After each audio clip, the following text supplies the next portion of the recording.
threats to our nation, they don't sleep. They're watching our every move. Iran, Russia, China, North Korea, ISIS, Al-Qaeda. They may be watching this right now.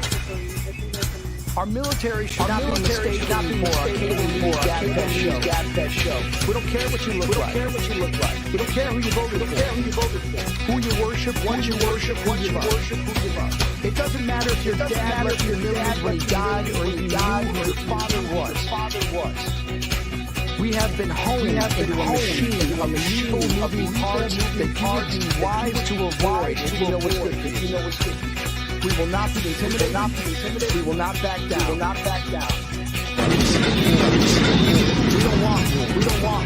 But if you want war with the United States of America, there's one thing I can promise you, so help me God. Someone else will raise your sons and daughters.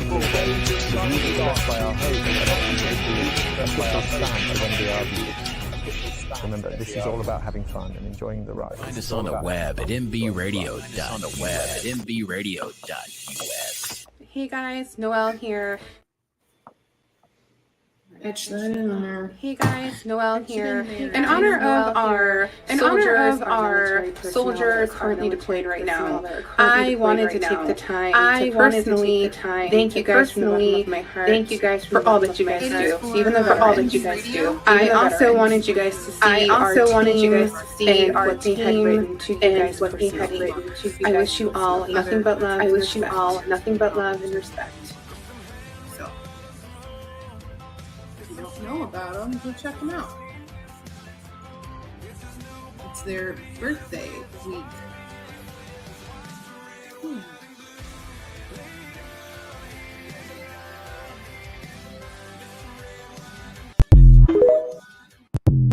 So welcome to my house. These are my people.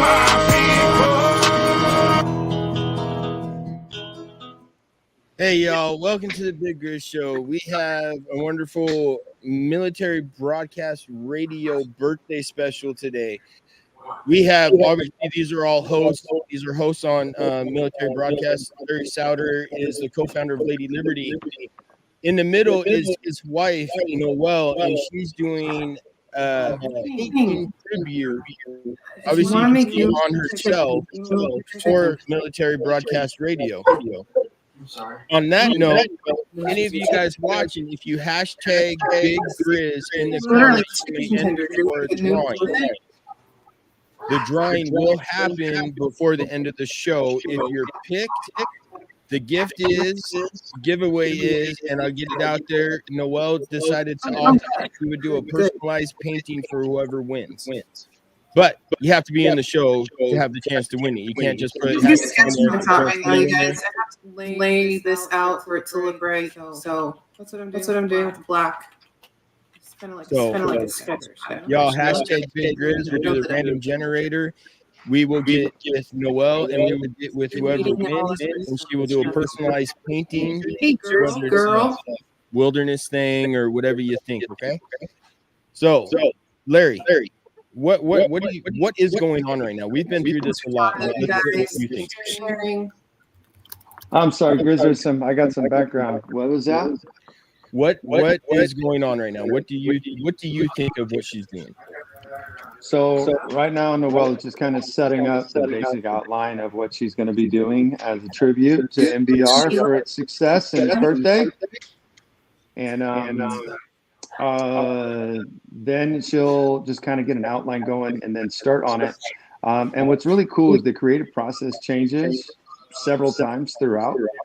Sometimes she'll just do a little sketch and kind of start from there. And sometimes she'll just go straight to her skin and start from there. And then it just kind of adapts and morphs. Sometimes what we talked about beforehand is it's far from it. So it's really cool to see her creative juices flowing. I love it. Congratulations on getting So are we? Get it, girl. She is going to be talking to other people that are in TikTok as well. So I don't know if it makes sense for us to mute, and then I'll tell her when, if we have some questions or something for her. Oh yeah, no, we can mute her while she talks to the people on TikTok. I believe she can still hear us at that point. I'm not sure. Okay, there we go. Let me see if you can, Stacey. No? Oh, we can hear her. So Hear I don't know that, but the feedback, the feedback's gone. So let's jump into H. You're one of the bigger guys up for MBR. So what does MBR personally mean to you? Is there any way that Chris can hop in my box or something? He might be able to hop in your box on like his cell phone or something. Yeah, that's what I'm trying to do right now. Welcome in, guys. What was your question again, Chris? Crazy hair. We've all heard what MBR means to you in the ads and stuff, but I want you to take a minute and let's talk about what MBR truly is to you and what Noel is doing right now means to you. You know, what up, Big D? I would say that what Noel's doing right now is simply amazing. You know, not only is she doing like this tribute, but like a lot of eyes are on her for all the tributes that she has done already. Also on YouTube right now. And I think that, you know, we're streaming. How many platforms are we streaming on right now? The normal is, you know, when you go to somebody and tell them about nonprofits, you know, they only like know one or two or even three nonprofits, and the tribute that she's doing, she's bringing more eyes on not only MBR but other nonprofits that I didn't even know about, like the Chain Unchained nonprofit that she did. What was it? 3 weeks ago. I didn't even know that, and it's just amazing how many nonprofits are out there that people just don't know about. And that's the biggest thing for MBR is all we're doing is spotlighting these nonprofits, getting that information out, you know, because I honestly think they use 22 as a marketing tool anymore, because instead of we just need to help the veterans, spend time with them, give them a purpose, give them their direction, and you know, like you, get you a mic so that you talk instead of, you know, you're thinking daily and stuff. Because I think that's how the suicides happen, is because us military guys, we kind of second guess ourselves on everything. Because in the military, you know, I was in for 10 years. I don't know how long you guys was in there, but you know, after a while, that's one of the reasons why you keep re-enlisting, is because you're kind of scared of the unknown. You know, you question yourself on, can I do this? Or, you know, do I just re-enlist and do the safe? Come in here? I don't know. Guys, we're broadcasting on a whole bunch of different things right now. Just bear with me. I'm not ignoring you. I see you in there. I don't know. You can bring them in on your side. They gotta be quieter. You can bring them in on your side. You can bring them in on your side. They gotta be quieter. You can bring them in on your side if you want. So if everybody's curious, this is kind of a first time going live on TikTok, which is our normal platform for Noelle to be doing her tribute art. And then with all of us on the screen, we're kind of working out some bugs, but we're getting there. We're getting there. I'm sure it was a little confusing for everybody for a second. So MJ, let's go to you. What does MBR do? And then after you, we're gonna take a break. Pride, honor, gratitude, grace. That's what it means to me, because bear with us. I can let people in the box in this world and in this living of mine is dealing with the people who have traumas. I love to watch them flip those patterns, and for MBR to allow me to do that, I get to help not just one at a time. I get to help many. And it's scary because you know that they don't want to call themselves out, but I know they're listening because I can see the numbers, and I know they're listening, and that's great because it takes somebody to listen and process.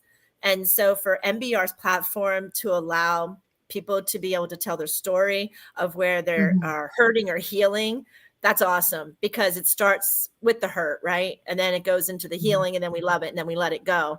but you can't let it go unless you heal it.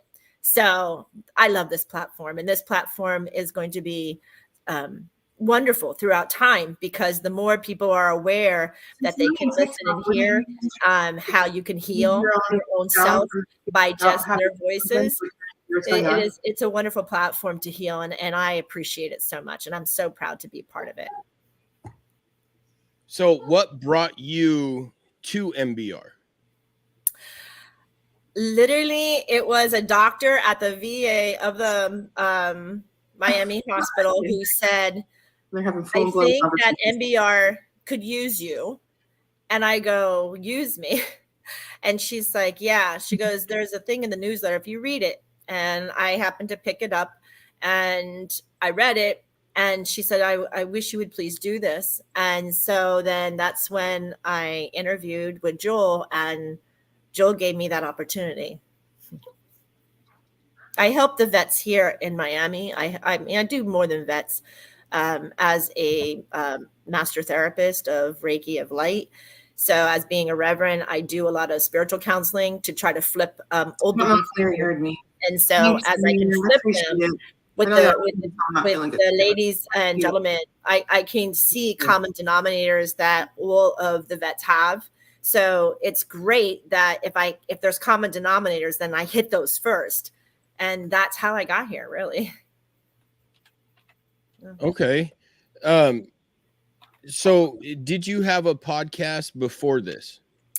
I had open forums, classes, seminars. I had a couple of things up on YouTube or on Instagrams and stuff like that I would help people. If I saw one too many things in a week that had the same denominator, then I would put it out. I would be like, okay, there's some type of energy or there's some type of this, because I'm seeing way too much of it in my one-on-one customers and clients, not so much the vets. Then I would put stuff like that out. But I am an energist, so I'm doing a lot of opening ceremonies and holding of energy and helping people flip emotional trauma patterns.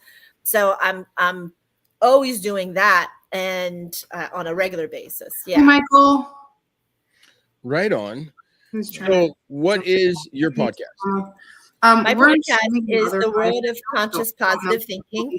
And what it does is it allows us to listen to a journey, the journey of coming into the military, how we get ourselves and our metaphysical patterns, our metaphysical chakras, and our mind power portal centers of the positive, why we are disassociated, why we get so why we have the trauma in the brain of man's conscious or man's old pattern thinking and old beliefs. When that happens, now we have guilt, we have remorse, we have trauma, we have all these other things that we can't let go of.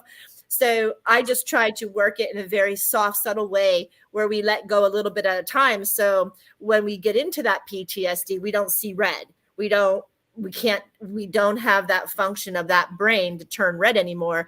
And we start finding the triggers. We start finding the awareness. We start finding how we feel or what's triggering us. And as we start being aware of those, now it's easier to handle without all kind of medicines that they want to throw you on for psychologies. You can do it naturally from Mother Earth. I mean, Father, Mother, God made this beautiful earth. Why not use it to the best of our damn ability and use what he gave us instead of synthetic and everything else that's hurting every other organ in the beautiful body that we have? So it's looking at the unconscious minds of the dark shadows of the soul, and we twist them into beautiful. There's not one of you who is on this right now in the military who is not part of a Templar or an Archangel, that you do what you do for a living, or that you did as a soldier, warrior, or an infantry. And that is an honor to be with so many. Well, that's very interesting. So, H, let's run a break and see if maybe we can figure this sound out. When we get back, Amber and Alora, we'll talk to you about your experiences and why you do your podcast and what your podcast is about. Okay, sounds good.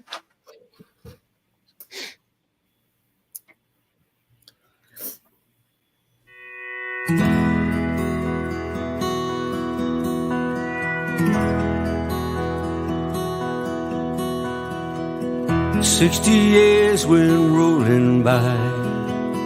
It was here we said goodbye. The war was brewing, it was extreme. We were only teens. I knew the day I died, all alone, my brand new bride. Our favorite song would be a sign I'd be back in time. So raise a flag with pride and grace. I seen the pain on a soldier's face. Bring me home, both sides say I'm a soldier of the USA. You weren't alone all these years. I seen you cry, I know your tears. You raised our child and a family, all without me. You've done well with your life, lots of friends by your side. I heard a nightly secret prayer, I was always there. So raise a flag with pride and grace. I seen the pain on a soldier's face. Bring me home, both sides say I'm a soldier of the USA. Now it's time, my lovely wife, to bring you home. Say goodnight. Close your eyes to our favorite song. Can you see me now? Can you see me now?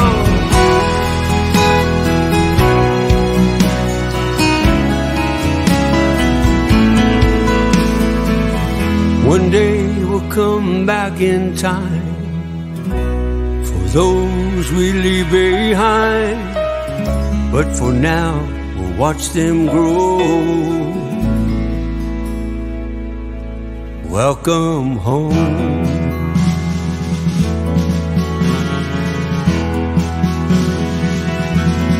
Welcome home.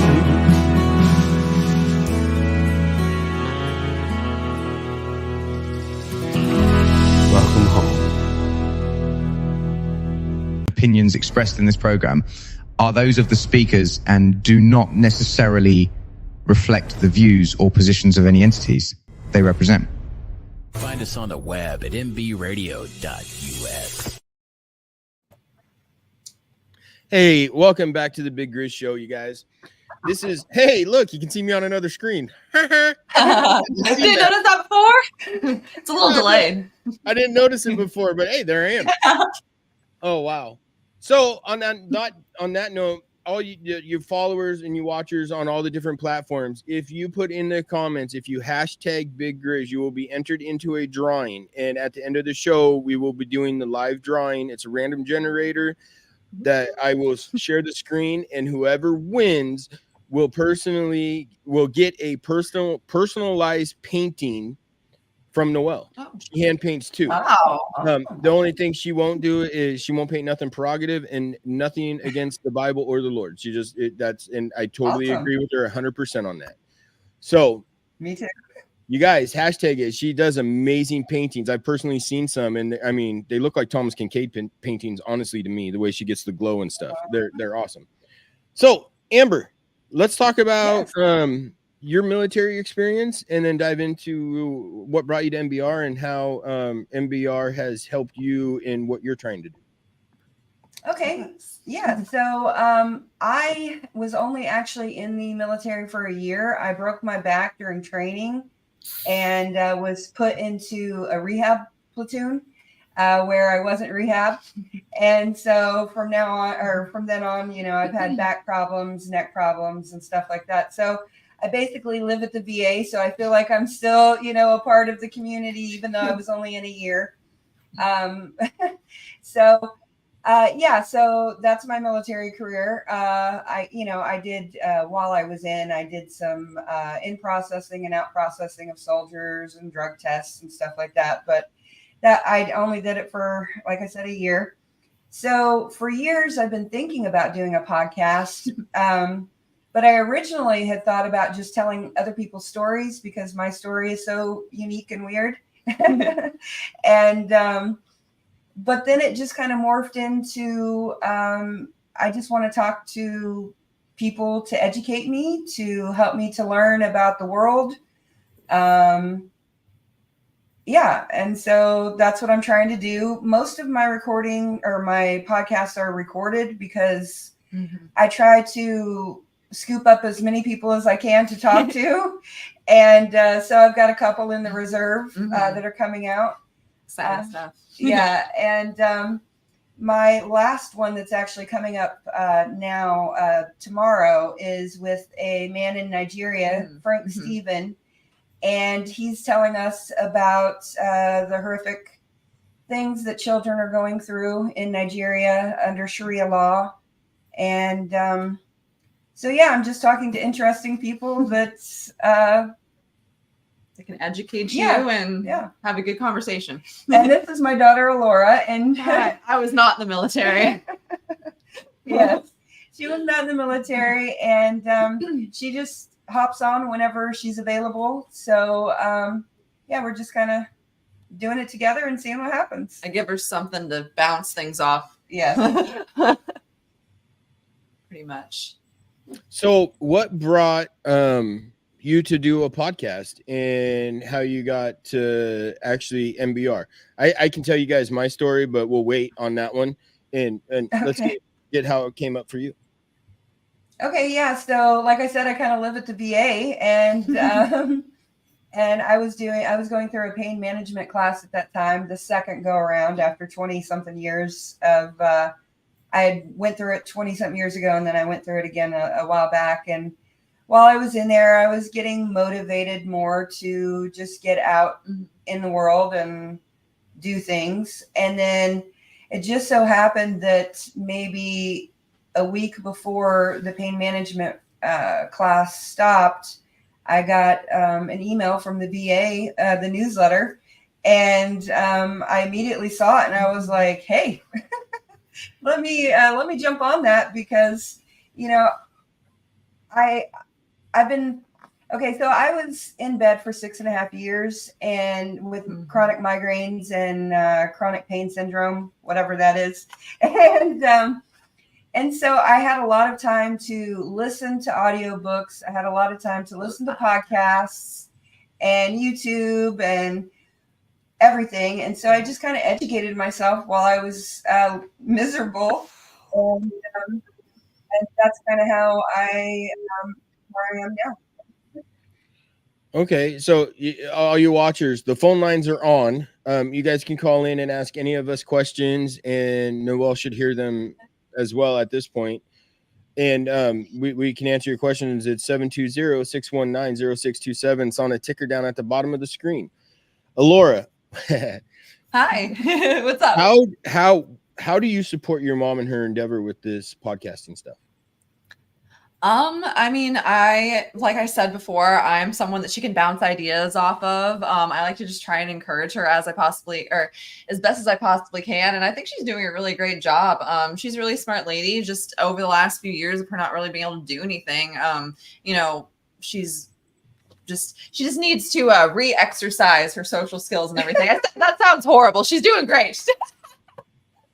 But anyway, I just think it's really beneficial for her because it's opening up a lot of new doors, a lot of new opportunities. And we've gotten to meet a bunch of really cool people. And I don't know, it's just really exciting to see her do her thing and figure it out. Yeah, and she actually went on the adventure with me a couple of days ago to the Gypsy Rose Blanchard trial. So, so we're meeting people, getting involved in drama. Apparently, So anyway, but it's I might have talked to your mom on that one. There's definitely for sure. Put a pin in it, but it was quite the experience for sure. So, seeing your mom do this, do you think this is something you might be interested in doing in the long run?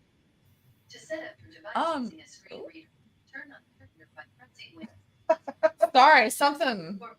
What in the world? We have no idea Something's Sorry. over there talking. Sorry about that. Hey, Someone just cut it off. What was the question again? Something I could see doing long term or see her doing long term. Yeah, no, absolutely. I you think this is really personally. great. Me You personally, personally. yeah. Well, yeah. So actually, I used to upload like when I was a teenager, like small little stupid videos onto YouTube, and then like when TikTok became a thing, I would upload small little things. But I never really got like super into it.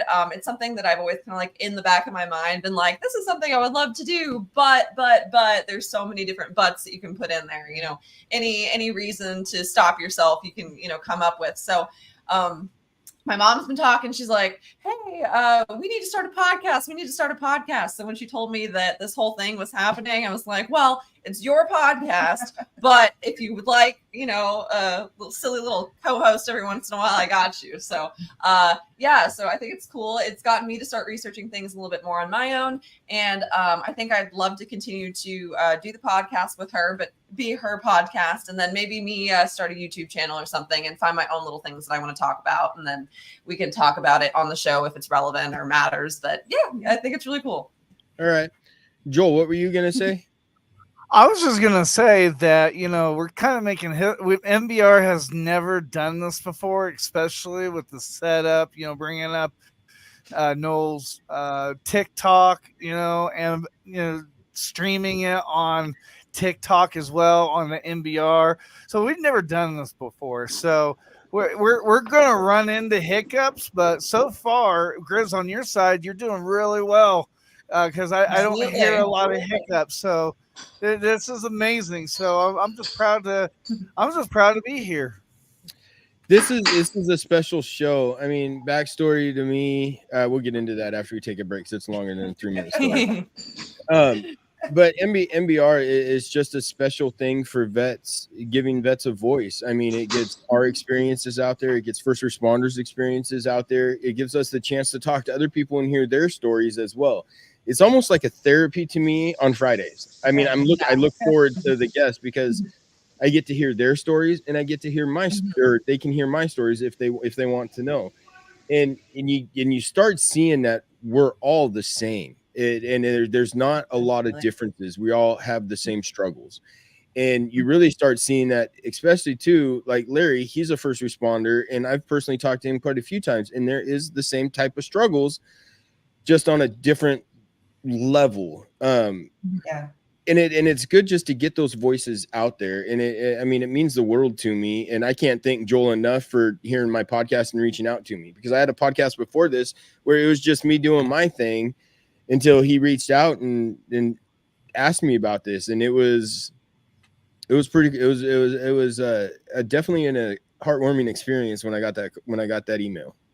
And I didn't really know what to think. I had to talk to my family about it.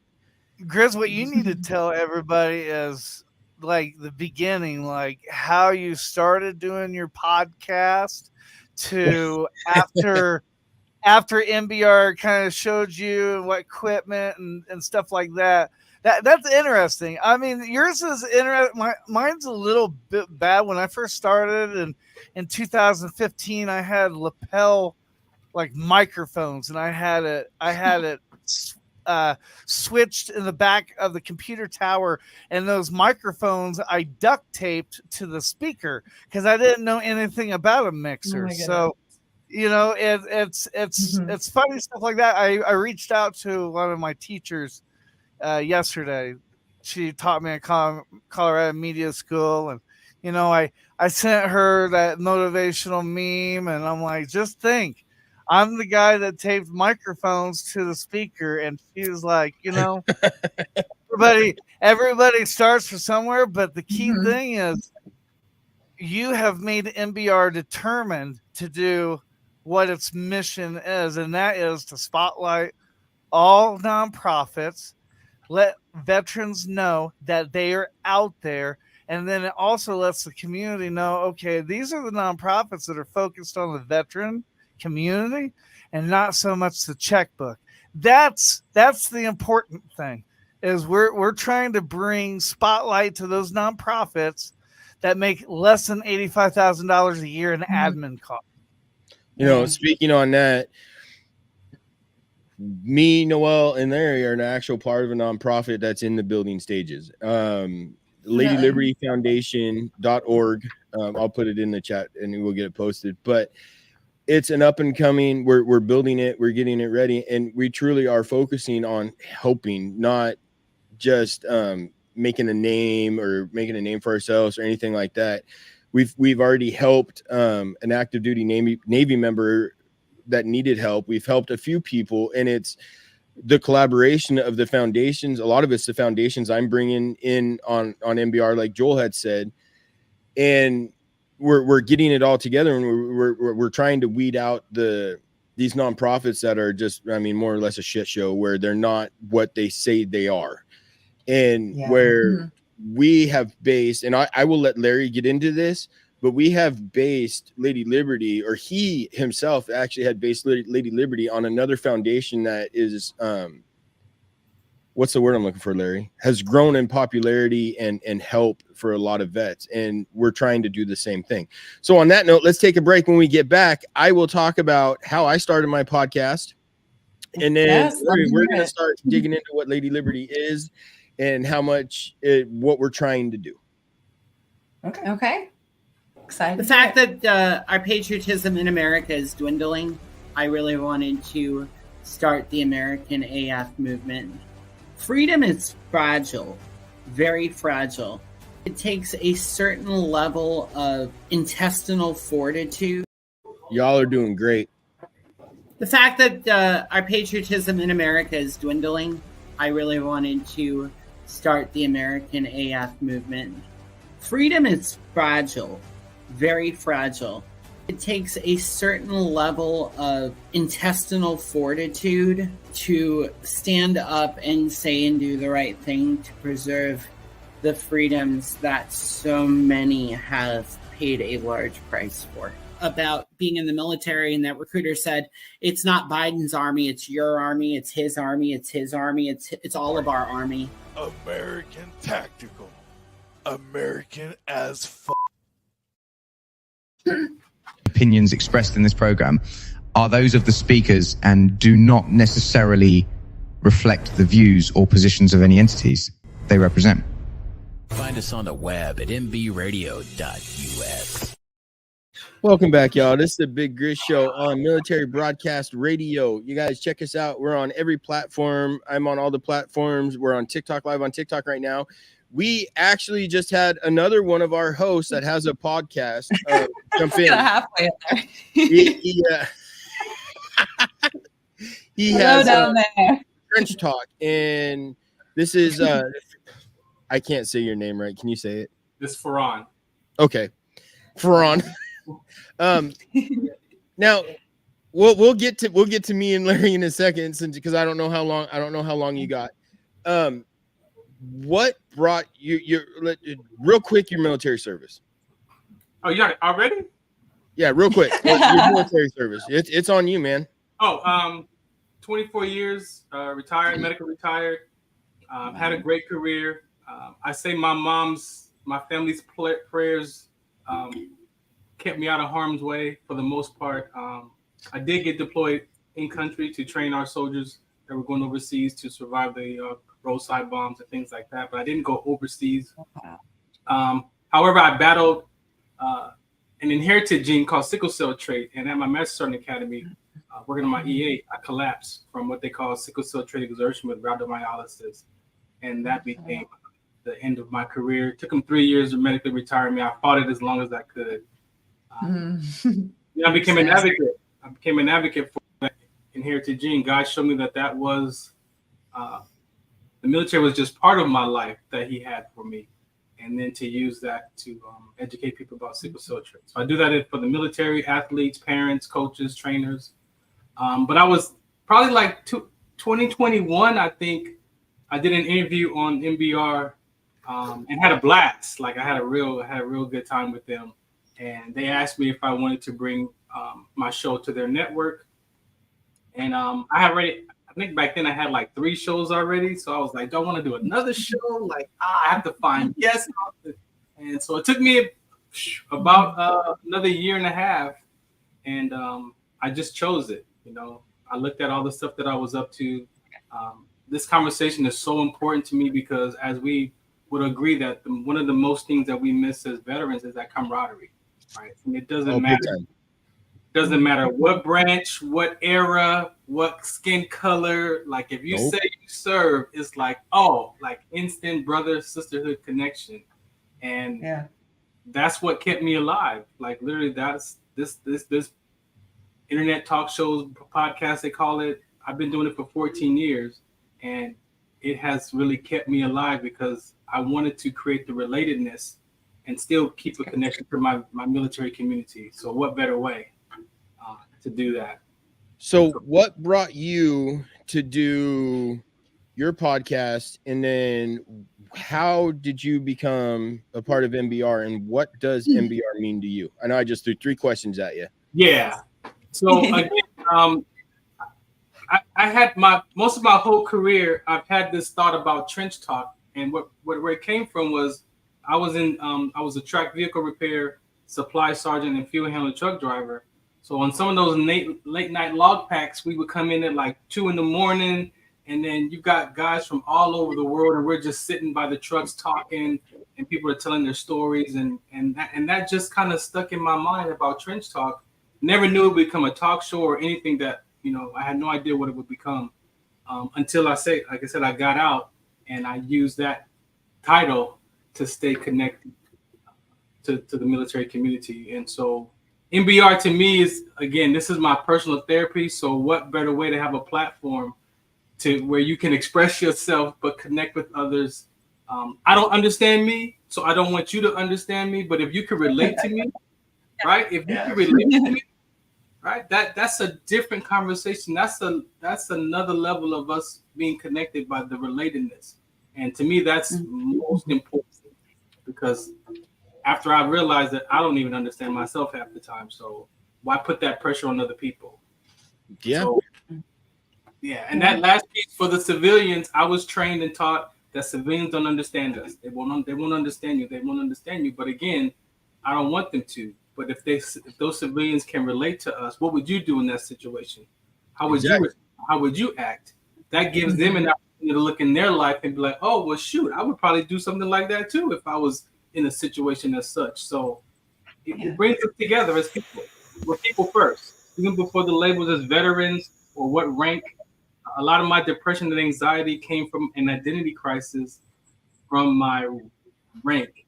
My identity was in my camouflage and that rank. And when that came off, I didn't know who Farron was. And so here I am in front of you.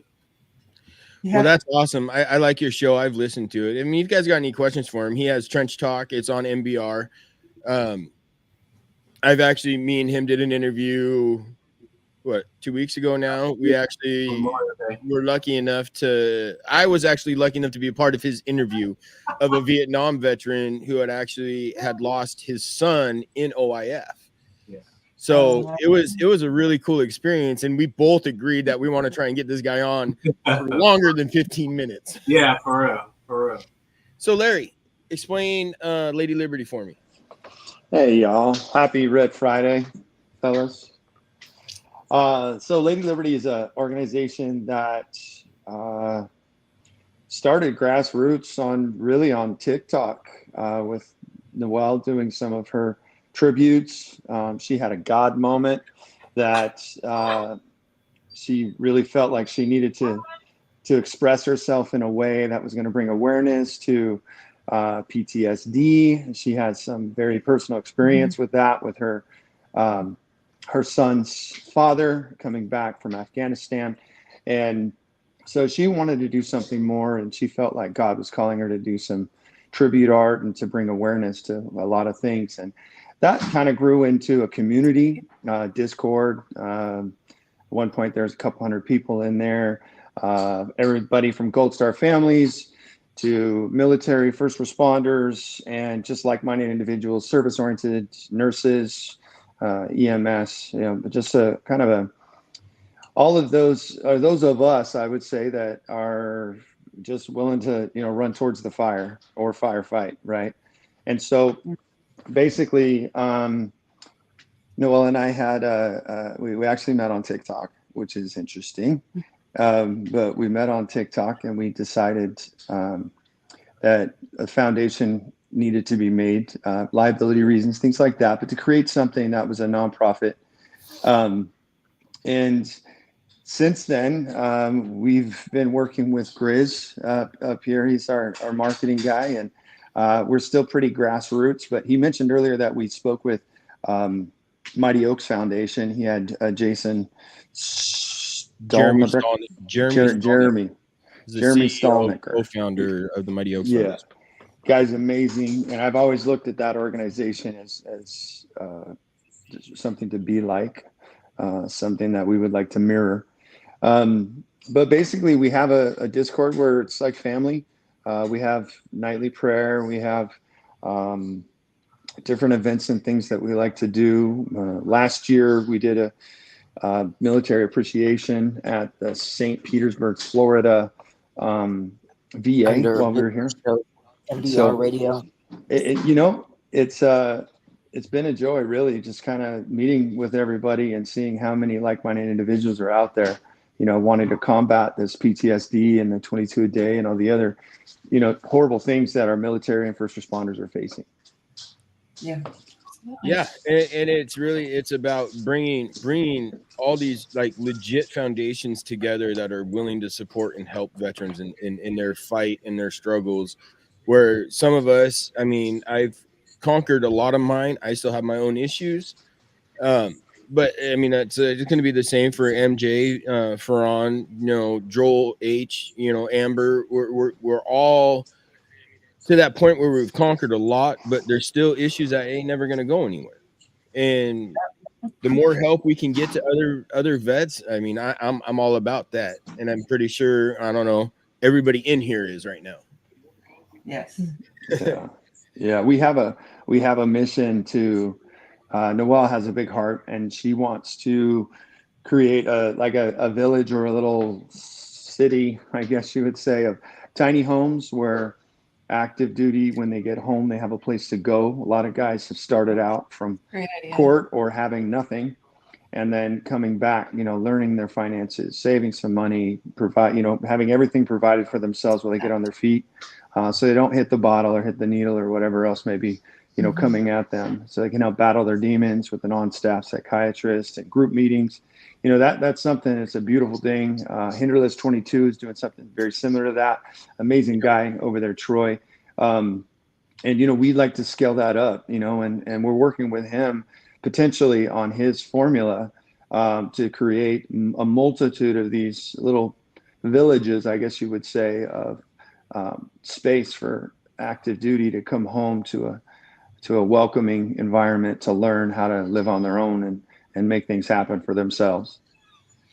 So with that, you guys, hashtag, even you guessed, any of you guys in the box and anybody listening, hashtag Big Grizz. And at the end of this show, we will be running a drawing for a personalized painting from you with Noel on what you would like. And all you guys got to do is just put hashtag Big Grizz in there and you're going to get a free painting. I don't know how long it's going to take, but you're going to have it coming. I don't know. Noel's pretty fast on this thing. Holy crap. I can't even walk and chew gum at the same time. Look at this.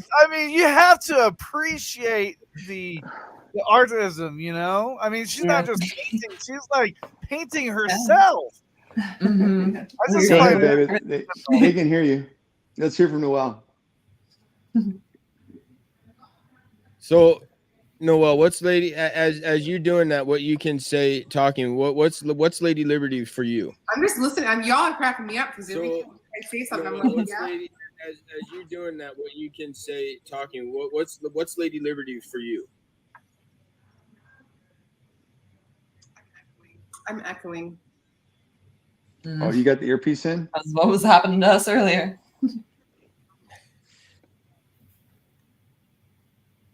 There, that might be better. I muted TikTok, so you don't got the echo. So, what is Lady Liberty, the Lady Liberty Foundation to you? You and Larry are co-founders. We got what he said. Now, what is it to you? What you can talk about while you're doing your thing? So I don't want to distract you too bad. Well, just There's a lag though. okay. Well, I mean, for me, it's important that. Can he hear me? Can you guys Yes, hear I me? can hear you. I can't. Babe, this is bad. We can hear you. Go with it. Just go with it. Let's try something. That's a fantastic movie. Okay. I'm gonna take this out.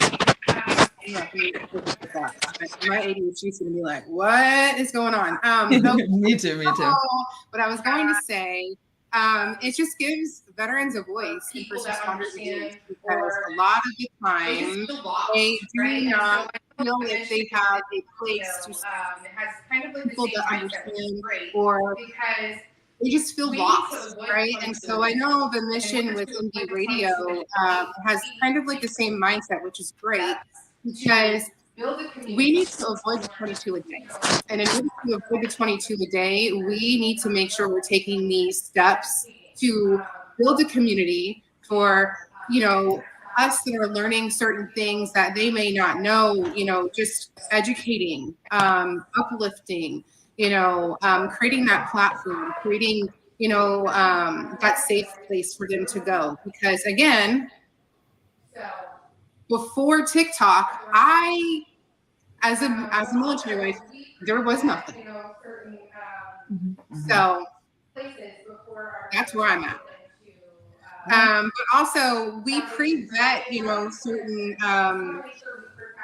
places before our veterans get into foundations, right, babe? How do you explain that to them? Like, we want to make sure we protect our vets and we vet these sources out before they dive in, because a lot of these places will take advantage of our veterans and our first responders, and we try to avoid them at all costs. So I know Larry can touch on that a little bit, because he's got a silver tongue and he's great at talking. He's amazing. That he is. I can paint you a picture and make everything look pretty, but talking is not my thing. So I'm gonna let him take over. Can y'all hear me okay? Oh, yeah. Okay. Yeah. So what Noel's talking about is, especially through TikTok, military talk on TikTok, and there over the years, there's been some scams and things going on. So we're really careful about vetting who we work with, like really asking some detailed information before we actually help, or if we're a part of, and just ensuring that they're doing the right thing, and they're not a, like you said earlier, Joel, they're not making, everybody's not making $100,000 a year, and there's $10 going towards vets, right? So we don't want to be Goodwill, right?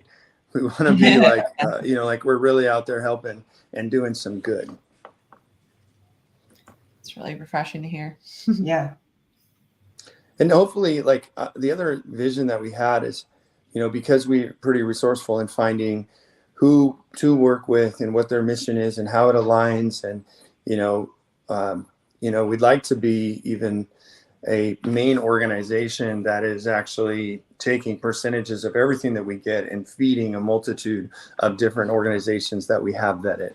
So that would be a really cool goal for us to get to a place where we could do that. We actually had a comment come up that says, has anyone talked to Alpha Pack 22? I have not. I've honestly never even heard that name. No. Are they a foundation? Are they, what are they? And Miss Heather, if you want, call in to 720-619-0627 and you can talk to all of us. Yeah, I've never heard of Alpha Pack 22. Have any of you guys? I haven't, and I've been in this business a long time. I can easily say that there's probably 45 nonprofits that are created or confirmed or appointed by the IRS almost every single day. I mean, there's just tons. And I forgot to mention one of the reasons why I started doing like the radio show and stuff. I had a distant cousin reach out to me in 2008 during the possible government shutdown of when Obama was president. If you remember that. Yeah. She wrote me and she wrote me and she's like, everybody in my family tells me that I should come to you and ask. My fiance is in the military, is active. He's going to get a no pay due.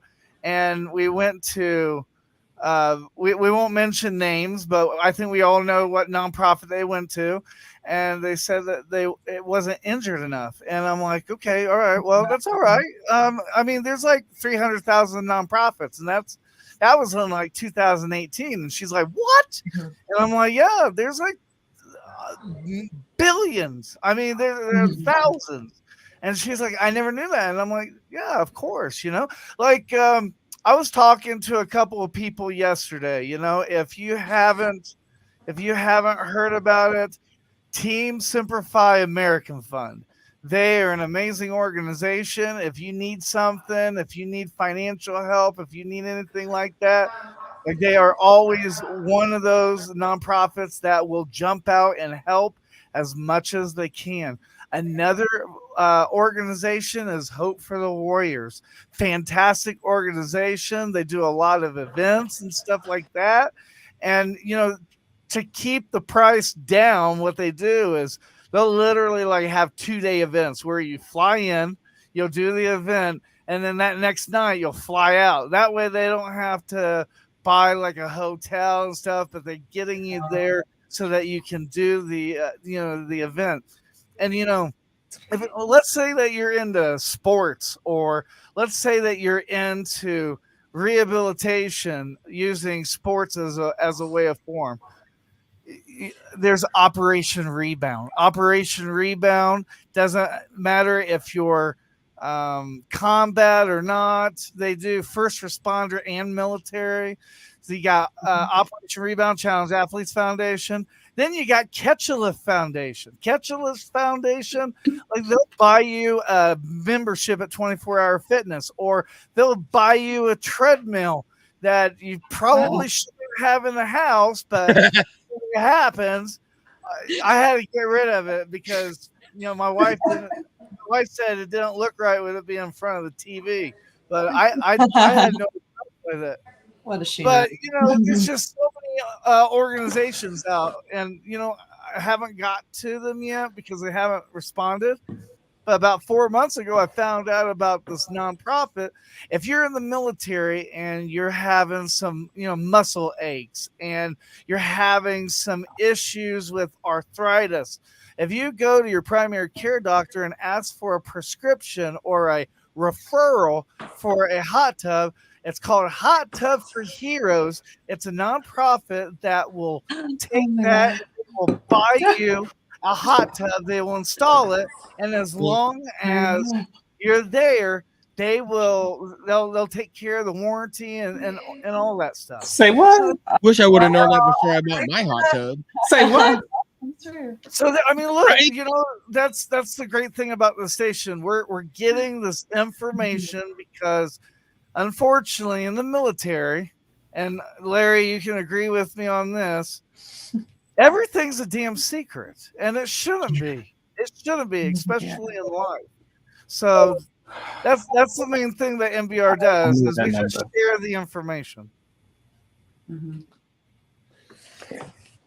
Hey, bringing these foundations together, it's awesome. I know me and Larry and Noel were definitely working with Hinderless 22, the OSB Foundation with Chaz. They're both of those foundations work to help homeless vets get them off the street, whether it's tiny homes or like FSB.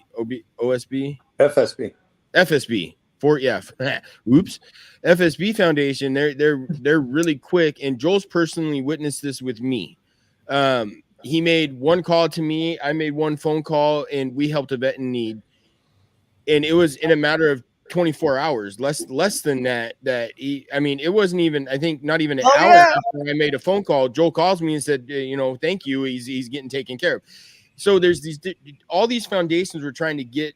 We would love to see consolidated, not into one foundation, but get everybody working cohesively to where, out here in Washington, if I find somebody, I can call Larry, or I can call FSB, or I can call Hinderless and get information that can help them further where they're at in whatever state they're at. So I think it's a cool thing. Go ahead, Larry. Sorry. Well, that's one of the things that's, about our Discord, getting into the Discord, you have resources, like a list of just all kinds of different resources. Not only how to navigate the VA, resources on how to get your benefits or get your benefits up from where they were or where they should be. The research it takes to do that sometimes. I mean, I know Grizz went through a whole nightmare trying to get his benefits. And basically it's just a way of, the thing is you get out and a lot of these guys, they have no idea what to do. They don't know they're a hole from a hole in the ground. Like they're just trying to figure life out, and it's all brand new. And like I said earlier, these kids come out and they're, they've already been in 4 years and they're 22 years old. You know what I mean? Like we're talking about kids that came straight out of high school, straight into something. And, and what a whirlwind that would be for such a young mind.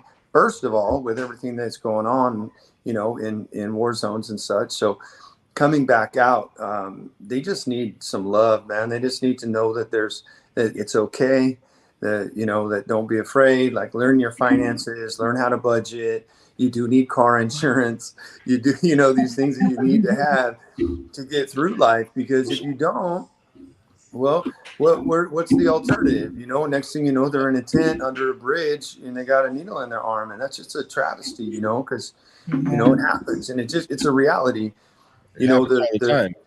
Well, and I want to touch on this. The 22 a day is BS. It's more like 49. I think it's pushing 50 a day now. Yeah. Which is absolutely, it's horrible. It's pitiful. It's wrong. I know that, not to go into a whole lot of political stuff, but right now coming back and then looking at what they fought for is just got to make everybody sick to their stomach.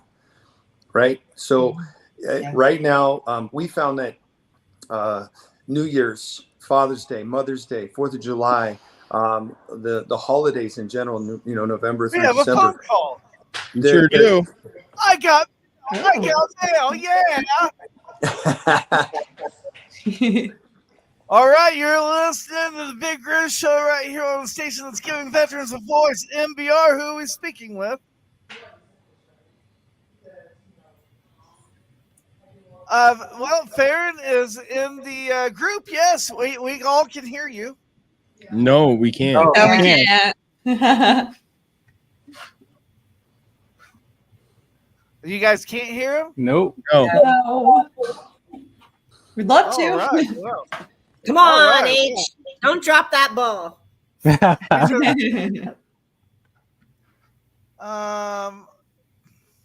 Maybe I should have let you answer. I think I might have.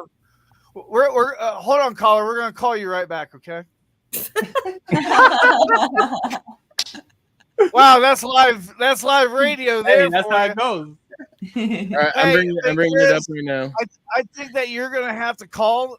Yeah, I think you're gonna have to call him because I got too much on the server. Yeah, no, I'm doing it right now.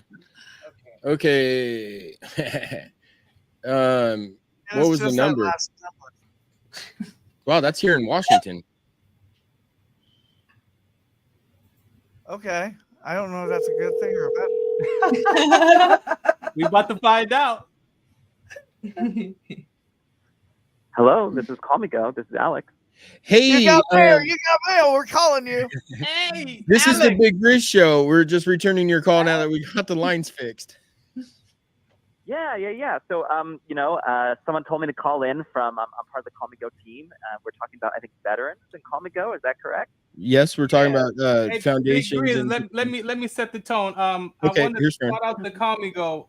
For some of us veterans who don't want to deal with drugs and medication, I was greatly introduced to this company called Call Me Go. In a few states already, they have this device as a prescription for veterans. And so here in Loma Linda, where I go to the VA at, we're working to get this device in the VA so veterans can have this and not have to pay for it. So I wanted them to call in real quick just to give an overview of what they have to offer for us as veterans and how it works. So go ahead, Alex. Yeah, happy to speak about that. And you're absolutely correct. We do have an agreement with the VA where veterans can get their Call Me Go free of charge through the VA. And so they can contact us, first if they, to get like the paperwork they need, or they can just go to their VA and we'll work it out. But we work really hard to make sure that every veteran who wants their Call Me Go can get their Call Me Go. And if they don't want to go through the VA, we also have like a special discount code for veterans as well that they can just use on our website if they just want to do that to make it go even faster. But let me talk with you a little bit about why Call Me Go is so helpful. It's helpful for all folks, but we find it's especially been helpful for veterans. What Call Me Go does is it activates a person's parasympathetic nervous system through three methods. First off, it's a little device that you breathe into. And what it does is it's able to measure a person's breathing and basically it's able to adjust a person's breathing over the course of 3 minutes and basically teach them how to elongate or slow down their breathing from to a very, very comfortable rate. That's one way it works, right? Then also on the device, there's a scented plate with that it's kind of like an aromatherapy, but essentially, you smell it and tells your olfactory sense or your smelling sense, like, hey, I'm good, I'm calm, and also activates that parasympathetic nervous system. And the third way is that as the person uses the device regularly, like 2 or 3 times a day, and we recommend a person uses it, when they're totally feeling calm, then also because it's drug-free, whenever they're having a panic attack or whenever they're feeling stressed or anxious, or especially with veterans, whenever they're experiencing some form of PTSD, they have the Call Me Go, and it's always there with them to help them. So those three methods work together: the calming scent, the elongation of the breathing, and the grounding technique to activate that parasympathetic nervous system. And we find that this method is hugely, hugely helpful for veterans, especially veterans who are dealing with PTSD. In fact, there was a clinical study that showed a great reduction in PTSD symptoms in veterans who use the Call Me Go. So we're very, very proud of our relationship with veterans, and we're very, very proud of our relationship with VA. And we work really, really hard to make sure that every veteran who wants one can get the Call Me Go. Alex, man, thank you so much, man, for taking time out. That's my device right there, ladies and gentlemen. It is real. One of the things for myself, my anxiety, after going through personal development education and getting a better understanding of where my anxiety was coming from, I lived in the future of uncertainty. And if you live so far out in the future, then we think we can control life. At least we think we can, but we really can't. And I had to figure out where mine was coming from. And I didn't want to be on drugs. I felt like a zombie when I was on those medications. Yes. So Yeah. I knew I had a level of mental toughness. I played sports. My depression and anxiety was something like I've never we deal with some minor levels of depression and anxiety, but when I got out of the military, like my life was over. That was the decision that I made when I got out of the service, that my life was over. And I lived into that. And I didn't want to be on medication. Like I knew I had some kind of mental toughness, some strength somewhere. And I didn't want to turn into that kind of zombie. So meeting them a couple years back now has again, it's just nothing but a blessing. They support my show. I play their PSA on my talk show. I play it here. Very important. But it's also not just for veterans. If we tell the truth, we all deal with, as human beings, we deal with some kind of a panic attack, stress, anxiety. So the PSA that I play is dedicated to veterans, but I share with my listeners and people listening, if you're just a human being and you need a device or something to help you, it can help. So I appreciate you, Alex, if you're still there, man. Thank you. Yeah, I'm happy to help. If I could add one more thing. Go for it. That our CEO, Adi, is actually a veteran herself. And so that's partially where that respect comes from. And she had the same situation where, she actually had like really, really negative side effects from the medication she was using to deal with her anxiety. And so she kind of just like invented the Call Me Go to find that drug-free solution that so many people are looking for.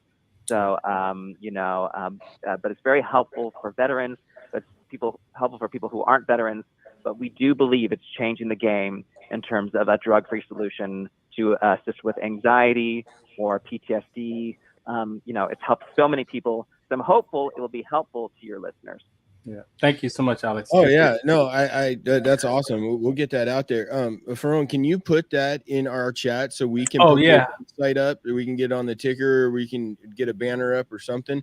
On that note, y'all, we're gonna take a break. But you guys, anybody watching, you need to put hashtag Big Grizz in the comment section. You'll be entered for a drawing. Right now we're at 10, so the more that's in there, you're gonna be entered for a drawing.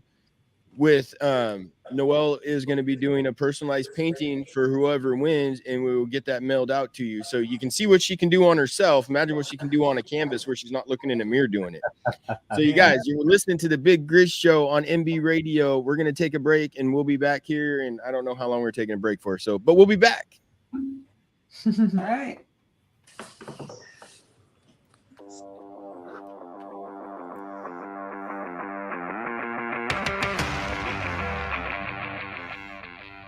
Stats tell that each day, 22 veterans commit suicide due to PTSD. These stats shook us and urged us to do our part. After hours and hours of thinking, Beekeeping for Veterans was born. Beekeeping for Veterans combines beekeeping with mindfulness meditation. Why combine them? Here's why. Beekeeping causes positive rush of adrenaline while beekeeping. You have to be calm during it. You are mindful of your movements. Each week, a veteran will receive a mindful meditation to build emotional and mental skill sets. Mindfulness is a set of 3 attentional skills that work together: concentration, sensory clarity, and equanimity, mental calmness, composure, evenness of temper. Every time mindfulness is practiced, we build these skills. Beekeeping for Veterans not only helps veterans overcome emotional trauma, but also aids our environment, as without bees, there is no food. Come forward. The people who have supported your country now need your support.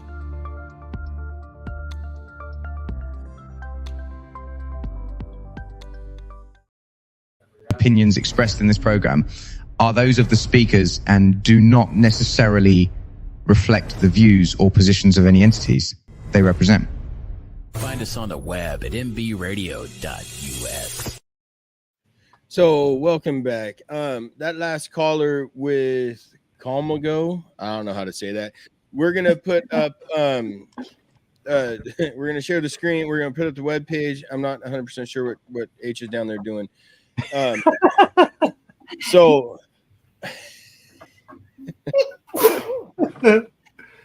I just seen him pop up again. Now he's got multiple people up here. I don't know what he's doing.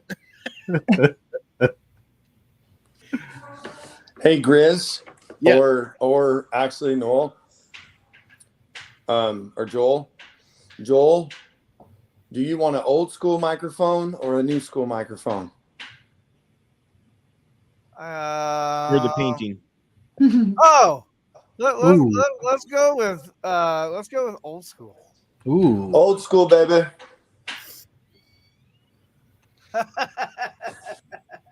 No, he'll like that. That and we need to get that web page up. We're gonna run that on a banner. I can do it. And get that out there for what was you said his name was Alex? Yeah, Alex. Okay. And can you explain more of what it is? Because I can't even pronounce it. Is it? Oh, we got another caller. Hang on. Yeah. I got it. That's good because I overloaded my stuff. I think it's not letting me answer it. I don't understand what's going on. Hey, quick note. Did you know scientifically? Hey, can you try and call back again? Scientifically, I don't know why that anxiety and gratitude cannot exist in your mind at the same time. Wow. Do you know that? Did y'all know that? No, I didn't. There's quite a few things. Let me say it again for the people in the back. Anxiety and gratitude cannot exist in your mind at the same time. It's a scientific fact. True that. So be grateful you're vertical, be grateful you're breathing, and then you just keep going, right? I mean, Absolutely. Yeah. There's a few things that can exist at the same time. Here we go. Go. I don't know what that was about. That anxiety is caused by fear. Every time somebody has an anxiety attack, it is caused by an unknown fear. And most of the time, if you actually do that research, it is the cellular data that's deep down within our souls that has that fear. And that fear actually comes from the unknown. And once you have that fear of the unknown, it means that you have fear and not your mind power portal, which is number one is faith. And that's where it all stems from. And traumatic events lead to that. And you can flip those patterns without anything. Flip them very quickly. It doesn't take drugs. It doesn't take medicine. It doesn't take anything. You have to do the work, and you have to release the emotion. And it's the emotion that you find, and then you heal it, and then you process it. You love it, and then you let it go. And I promise you, none of this would have to be happening if people just knew that theory. It's a just change of old belief patterns, and stop allowing man's ego and judgment to filtrate the conditioned minds of our own minds. And that's where it's coming from. I appreciate you saying that, because the fear is that because that body sensation is attached to it, people don't want to feel that again. But you don't realize when you feel and know where it's coming from, it will go away. It will disappear. It will start to diminish itself, because you'll recognize when you feel that, that's not, I'm not there today. This is where I'm at. And so you talk to yourself. Like, you have to be able to talk to yourself. But you have to kick out the ego. The ego and the judgment is the biggest things that keep a lot of the PTSD back and not moving forward. So once you can tap out our egos and judgments, especially of man's old belief patterns of how people are going to look at you and judge you, who gives a shit how they look at you and judge you? I told it again, I'm going to say it, I'm going to say it. You are the Templars, you are the Knight Templars, you are the Warriors, because who else is going to do it? Honor yourselves, honor it, because you have to flip this pattern. This pattern is so sad, and I see it all the time. And the problem is that people, and I'm sorry, men, and I'm not saying man, I'm saying men, especially because men was brought up, men don't cry, men don't feel emotion, right? What you crying about? I'll give you something to cry about, right? And that is a hard old belief pattern. And I saw that in the men that I work with. Females, on the other hand, they have more of the Shakti energy, which they have more abilities to release those emotions. But the Shiva energy of the male, they don't have that. And we have to learn to let that old belief system go. And once I'm not talking about being a sissy or whatever anybody else wants to judge it, but you have to understand it's the past, right? It's already over. You already lived it. It's already done. It's done. And now we have to bring you into the now. And when you bring yourself into the now, my friends, you will learn to love it, let it go, honor it, and then you'll be able to talk about it, and you'll be able to talk about it with a smile on your face and say, and I did it, and I lived through it. Yeah. That's right. Yes. I did it. And I'm proud to be that person to wear those boots and that uniform, because I understand now my life purpose and my soul's purpose. So we had a caller. I told him I'd call back. So I'm calling him. That's some live professional stuff right there. Hey, welcome to the Big Grizz Show. Where else you gonna get it? You're on air with Laura and Amber and H and Larry Souter with Lady Liberty and MJ with the Conscious Positive Thinking and Ferran with Trench Talk, and obviously me. You're on air. Introduce yourself and let us know what you're calling in for. Yeah, so I'm the fire social worker. I'm part of the MBR up and coming crew. Hey, it's looking on you guys, watching the stream, and I just wanted to chime in and say hello to you guys. I love what this is. What's going on with you guys? It's like the Avengers, man. Okay, so I got a question for you. Let's run us through your military as fast as possible.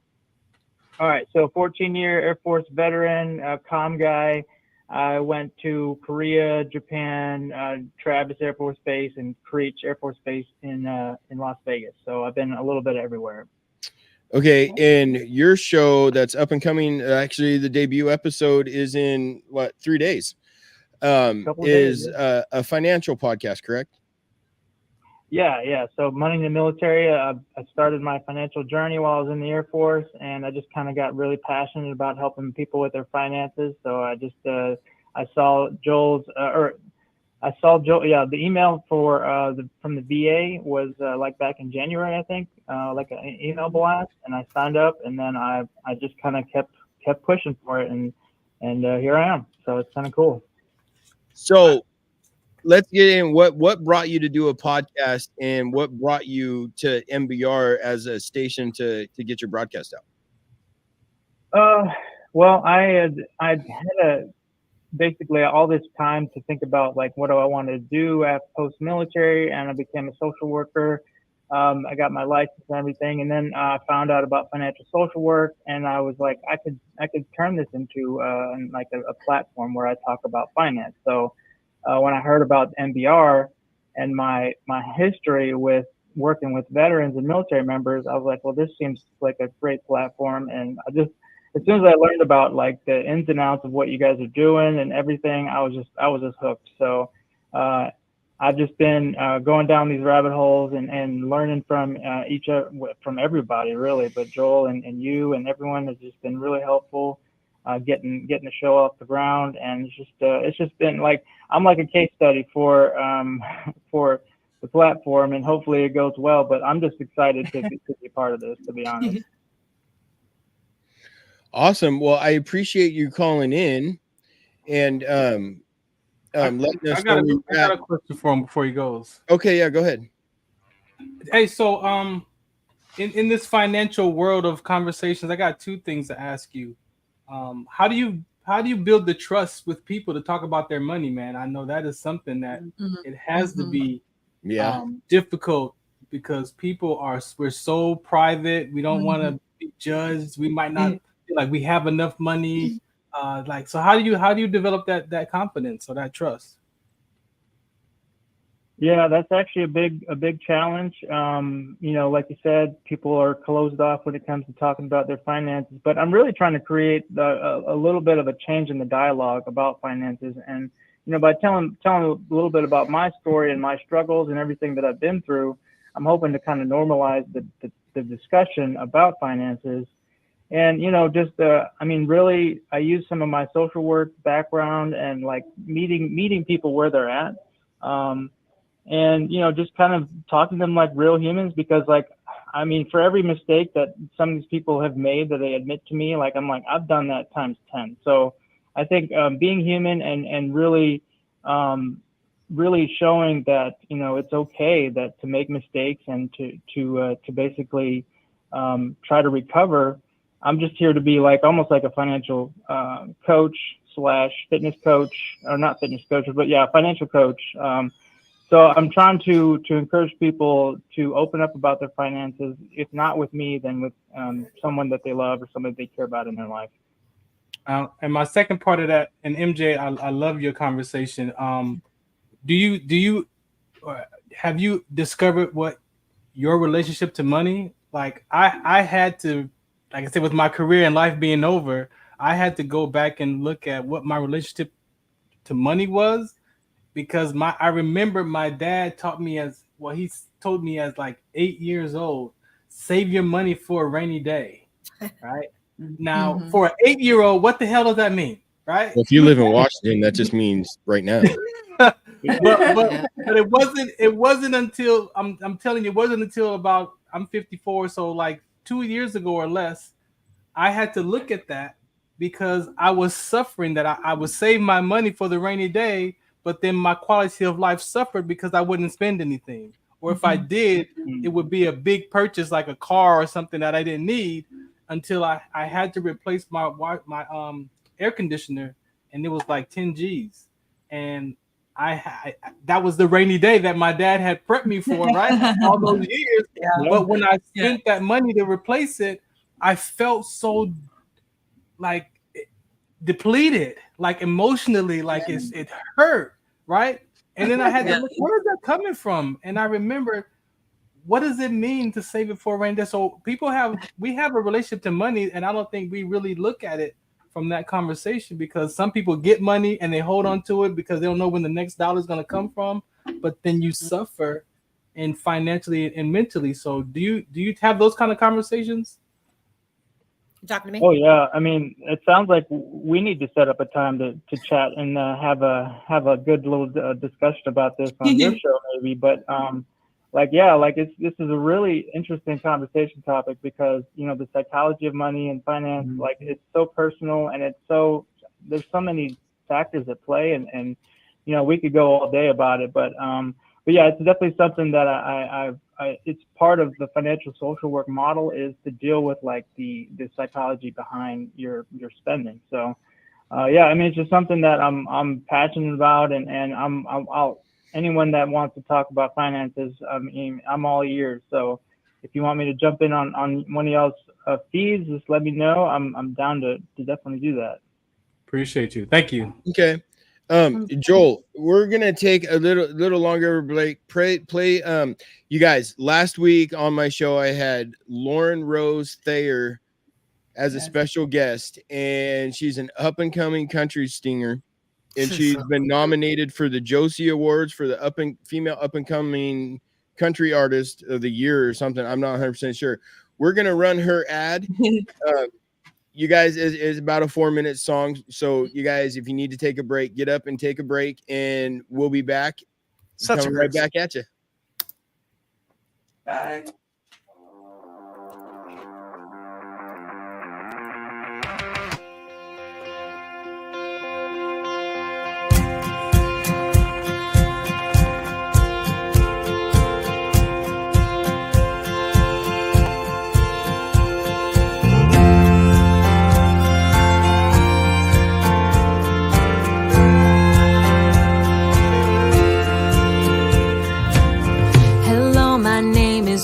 Too big,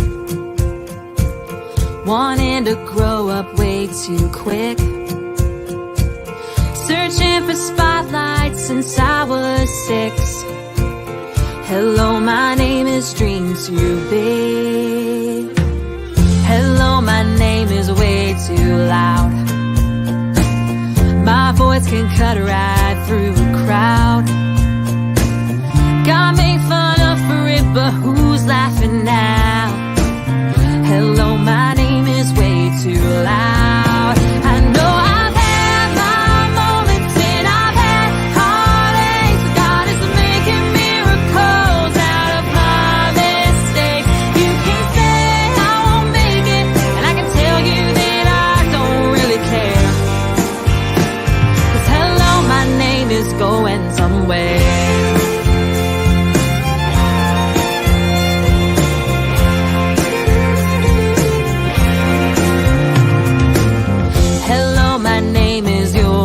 Far. Lost all my words in a mason jar.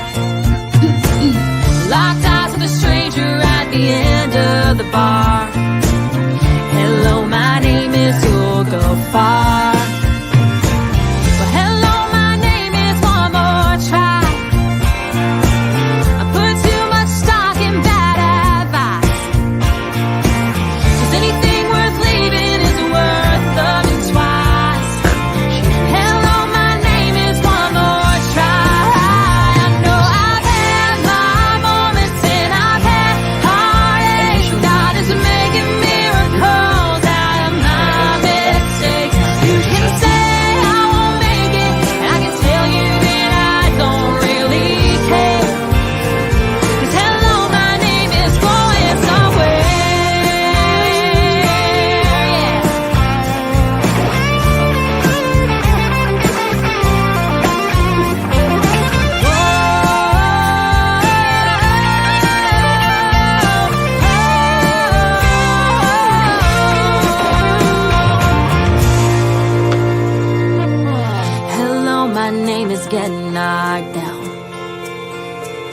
You're never gonna leave the ground.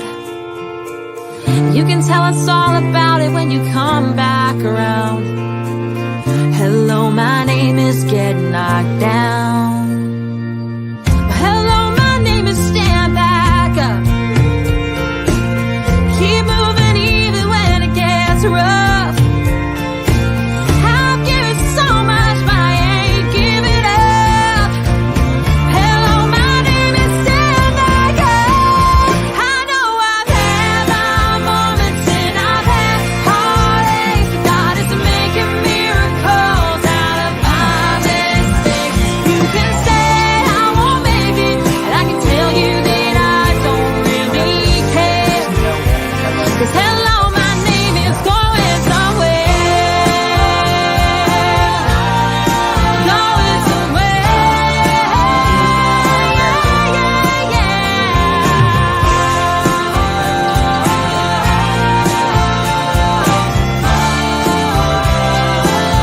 Oh, it's going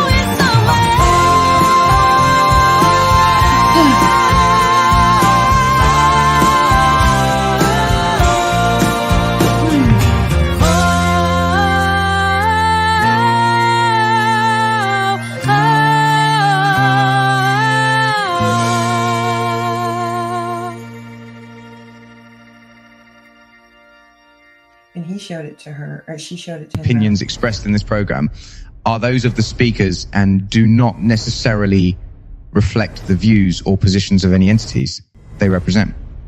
Find us on the web at mbradio.us. Hey, welcome back to the Big Grizz Show. You guys, anybody watching, if you hashtag in the comments, whether YouTube, Twitch, both YouTube channels, Facebook, whatever, hashtag Big Grizz Show, you'll be entered in for a chance to win a personalized to you painting from Noelle herself. So, Awesome. now onto my story. Oh, these are our challenge coins. You can see up there, we actually have challenge coins made through Lady Liberty, and I'm going to let Larry talk about it because he knows more about it. So these are just some challenge coins made of, on one side, it's the Phoenix face that's rising from the ashes, makeup tribute she did. And then on the other side is the official Lady Liberty one, where she actually made that crown on top out of paper and then painted her face like Lady Liberty. So it's just a challenge coin. It's $20. You can go to email admin at ladylibertyfoundation.org. If you're interested, it all goes to a great cause. So they're cool coins. I'm hopefully going to be getting some here soon. I still have not yet, and I've been saying I'm going to get some, but I want to get one. I think I like them. I think they're really cool looking. Well, and that's just real quick. That's Scully. Scully's our CFO. Actually, he's been in the organization for a long time. So I know he can't see y'all. He doesn't really even know that he's being seen right now. But no, Noelle, I don't think he knew. Noelle's taking a little bit longer break, but there she is. She's back. That's okay. We all got to get up and stretch. I knew this show was gonna go three plus hours. I already knew that it was gonna happen. Oh boy. So eating.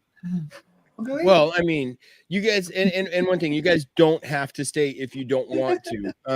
Or reach out to the other DJs, the other hosts. If you guys know any hosts, tell them to call in or hit the link that I shared in our forum, and we'll get them in here so they can talk about what MBR is to them. Okay. Can I go back to that money thing just real quick? The challenge coin? No, right before commercial, Finances. Aaron, he asked, so just, there's a guy in positive consciousness. His name is Deepak Chopra. And Deepak Chopra, if you look up, he has what they call the 21-day abundance.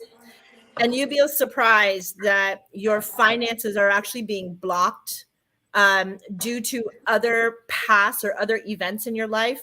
Sometimes it's scarcity. Sometimes it's the fear of from past lives, but he brings it to fruition.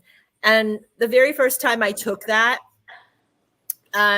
I have to tell you, I was really taken back in the first 3 questions. And then I realized by the time you got all the way down to the 21st day, how every single one of those questions, it's about 15 minutes worth of homework that you have to do in a meditation. But you realize at the 21st day, how many blocks you put upon yourself unconsciously about money. And it was something that I wanted to share. I shared it in the private chat with you, but I thought it was important to tell people that there's a numerous amount of challenges and blocks that that we have in our physical due to conditional patterns and the unconscious side of the mind. Because most of the time what we're doing is we're thinking with the theoretical side, not the spiritual side. And so when we can open both of those sides up and not have ego, super ego, or id, any of those judgments, we don't give a shit. It's about us. Remember that. It's about us. Who cares what happened to you and what you did? And if somebody has a judgment or an ego about it, you turn around and you tell them, yeah, well, let me see your footlocker. Let me see your skeletons, right? Well, we all got we need to not allow egos and judgments of others to bring it into our energy to create that chaos. When you have that, then you have your scarcities, and you don't want scarcity, right? You want an abundance of everything, not just prosperity. But in order to get prosperity of abundance, you must have an abundance of everything else: joy, happiness, balance, life, kindness, understanding. So these are other avenues that when we heal that, we can have an abundance of what we desire most, right? Yeah, and my dad, God rest his soul, he had a mentality that money was evil, and so he didn't keep it. Well, maybe in some past life, or in this lifetime, he was traumatized by money. And it's the same way as PTSD. If somebody makes you feel traumatic about money some way, somehow, now that is now in the conscious mind or the unconscious mind that we have to release, because nobody should fear that money. You all are, every single one of us is allowed to profit and have that abundance. So when we start wondering why is it or how is it, or having that fear of, that's no good. So now we have to figure out where it came from, right? And these are trauma patterns, or these are event patterns. Yeah. Fair. And I wanted to touch on that. So you know what? We've heard that our whole life, right? Money is the root of all evil. That is not what the Bible says. No. The Bible says the love of money is the root of all evil. So let's just make sure that's really clear. Let's not get stuck in that, in that old stinking thinking, and remember, it's loving that money. Yeah. And oh, go ahead. Who's that? Go ahead. It's putting You go. I said go ahead. Go ahead, Chris. Sorry. It's putting that money above everything else is what's evil. Yes. Yes. Yeah. And I also, a while back, I was watching Joey on Facebook, and he was talking about something that happened in his life where he had a fire where it destroyed everything that he owned. And I had never thought about that, because I had been in a fire when I was about 7-8 years old, and basically everything was destroyed. And so we had to pick up and get everything new. And that kind of trauma can really sit with you, and you don't even think about it or know about it, That's correct. Yeah. And so when he was talking about it, I was just like, oh my gosh, I think that might be where some of my problem is. and it's funny, but not funny. I worked with an organization called Vet Hunters, and we did search and rescue for homeless veterans. Not downtown LA, but like off the freeways in the wash, and some of those veterans would come out of that environment after all those years. We put them in the house, we put them in an apartment, and you come back, 6 months later, and they're still sleeping on the floor. They haven't mentally adjusted. And one of the things is, and you may heard of this, but even when they get their benefits, the money is blown and gone because of the mindset. And so there's so much work that needs to be done when we help our veterans come off the streets and get into back into this whatever normal life they're gonna have. there's a lot of stuff that needs to come with that. But You know, we saw that. What I say on that is, if our military did better at training soldiers to be civilians, I don't think that would be such a big problem as you were. I mean, now don't get me wrong. I still think that it will still be there. But if we could find a way that we can get all the military branches together and say, hey, man, put these soldiers coming out, put them in a class for 6 months, teach them how to be civilians, get them out of that warrior mentality. I personally, if I was given that chance, I know I wouldn't have did have to. I did. For real. Because you learn. For real. I think that's a big problem. Are we pushing blame? Are we pushing blame? I'm just asking. Because, and the only reason I say that is because you spent 18 years in school. They used to teach home ec, and they used to teach industrial arts, and they used to teach finances and checkbooks. And your parents, I don't know where you grew up, but I can tell you my parents taught me how to do a checkbook. So did school. Oh, yeah, of course. And so I don't think it's Uncle Sam's. I don't think it's Uncle Sam, because Uncle Sam is teaching us and giving us the education of how to be a decent human being. It's teaching I disagree. us. No, we're going to disagree to agree. So let me touch on it. Oh, go ahead, Larry. Let me touch on that, because I've talked to a lot of vets. I reach out. I see the guys at the gym. I have a little bit of a mission field at the gym, and these guys, I'm pretty easy to talk to. I run up and I'll chat with them, and not all military discharges are created equal, right? If you're in the Air Force, you can actually go get paid for 7 months your regular military pay as an apprentice in your next career, right? Wow. And you can go there. And really, when it comes down to it, the Army and the Marines fail miserably at transitioning these young people out of the military. You learn how to kill, you learn how to fight, you learn how to do operations, you learn all of these things, but they ain't teaching you how to be a good human being. They're teaching you how to kill and be and fight and live and lay in your pee for 2 weeks. Like, they're teaching you how to do anything and everything to survive and to combat and beat the enemy. They're not teaching you how to be a good human. Yeah. No way.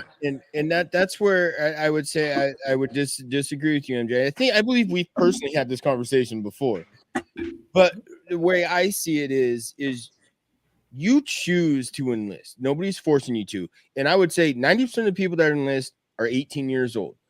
They're right out the gate. They're trained how to be warriors. Yeah, Okay, and cool. half the time we're lied to.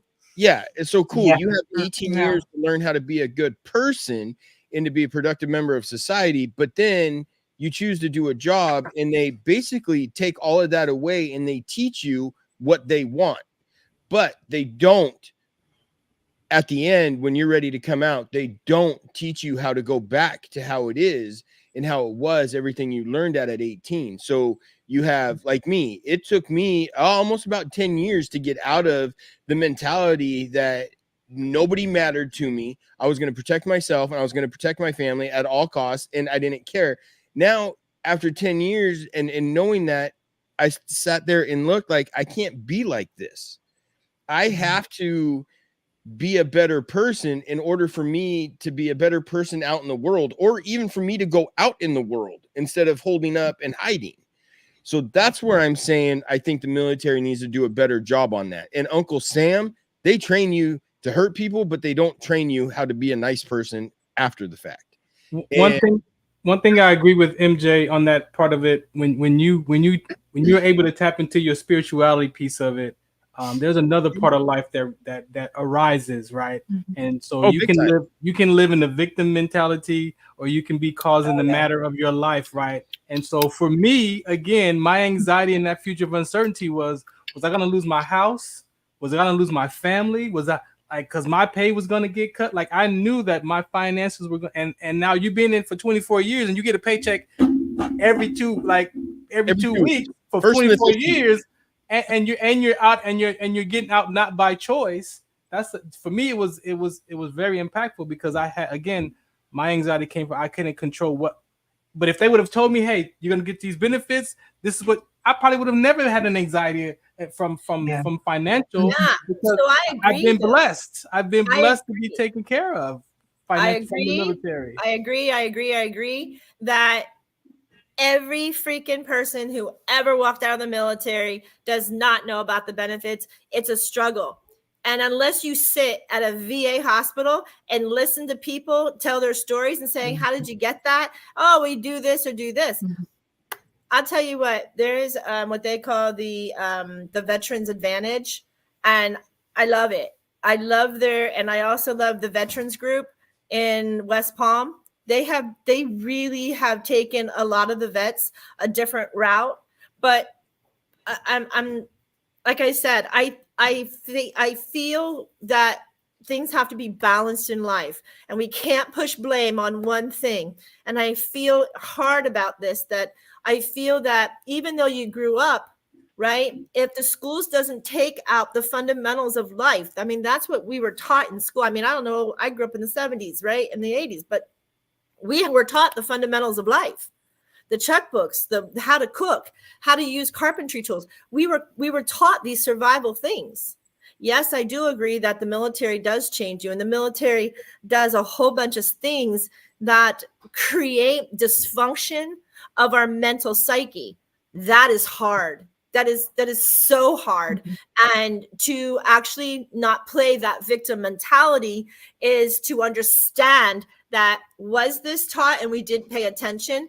Where were these teachings? Because how you get taught in life, I mean, let's face it, these are conditioned patterns. These are the same belief systems and old conditioned patterns that I talk about even in my own show are here, which is we are stuck in an old mentality. We're stuck in it, whether it be money, love, trauma, relationship, whatever. We are stuck within society's belief systems. And when you start to change those and you remove the you did this or they did this, and then we come back into where's my part? Where's my part?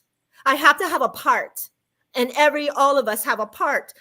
But I don't want to sit and I didn't mean it if it sounded like I'm damning Uncle Sam. I don't. That's not. No, it didn't. That wasn't it at all. Yeah, I didn't want that. What I'm trying to say is, I mean, I don't know your MOS. I don't know anything. I was infantry, and I was taught at 17 years old when I went to basic, and I turned 18 in basic. Yeah. You're taught right from the start, you know, how to go into houses, how to protect yourself, how to protect your brothers, how to do this, how to do all the brothers and sisters, how to do all of this stuff.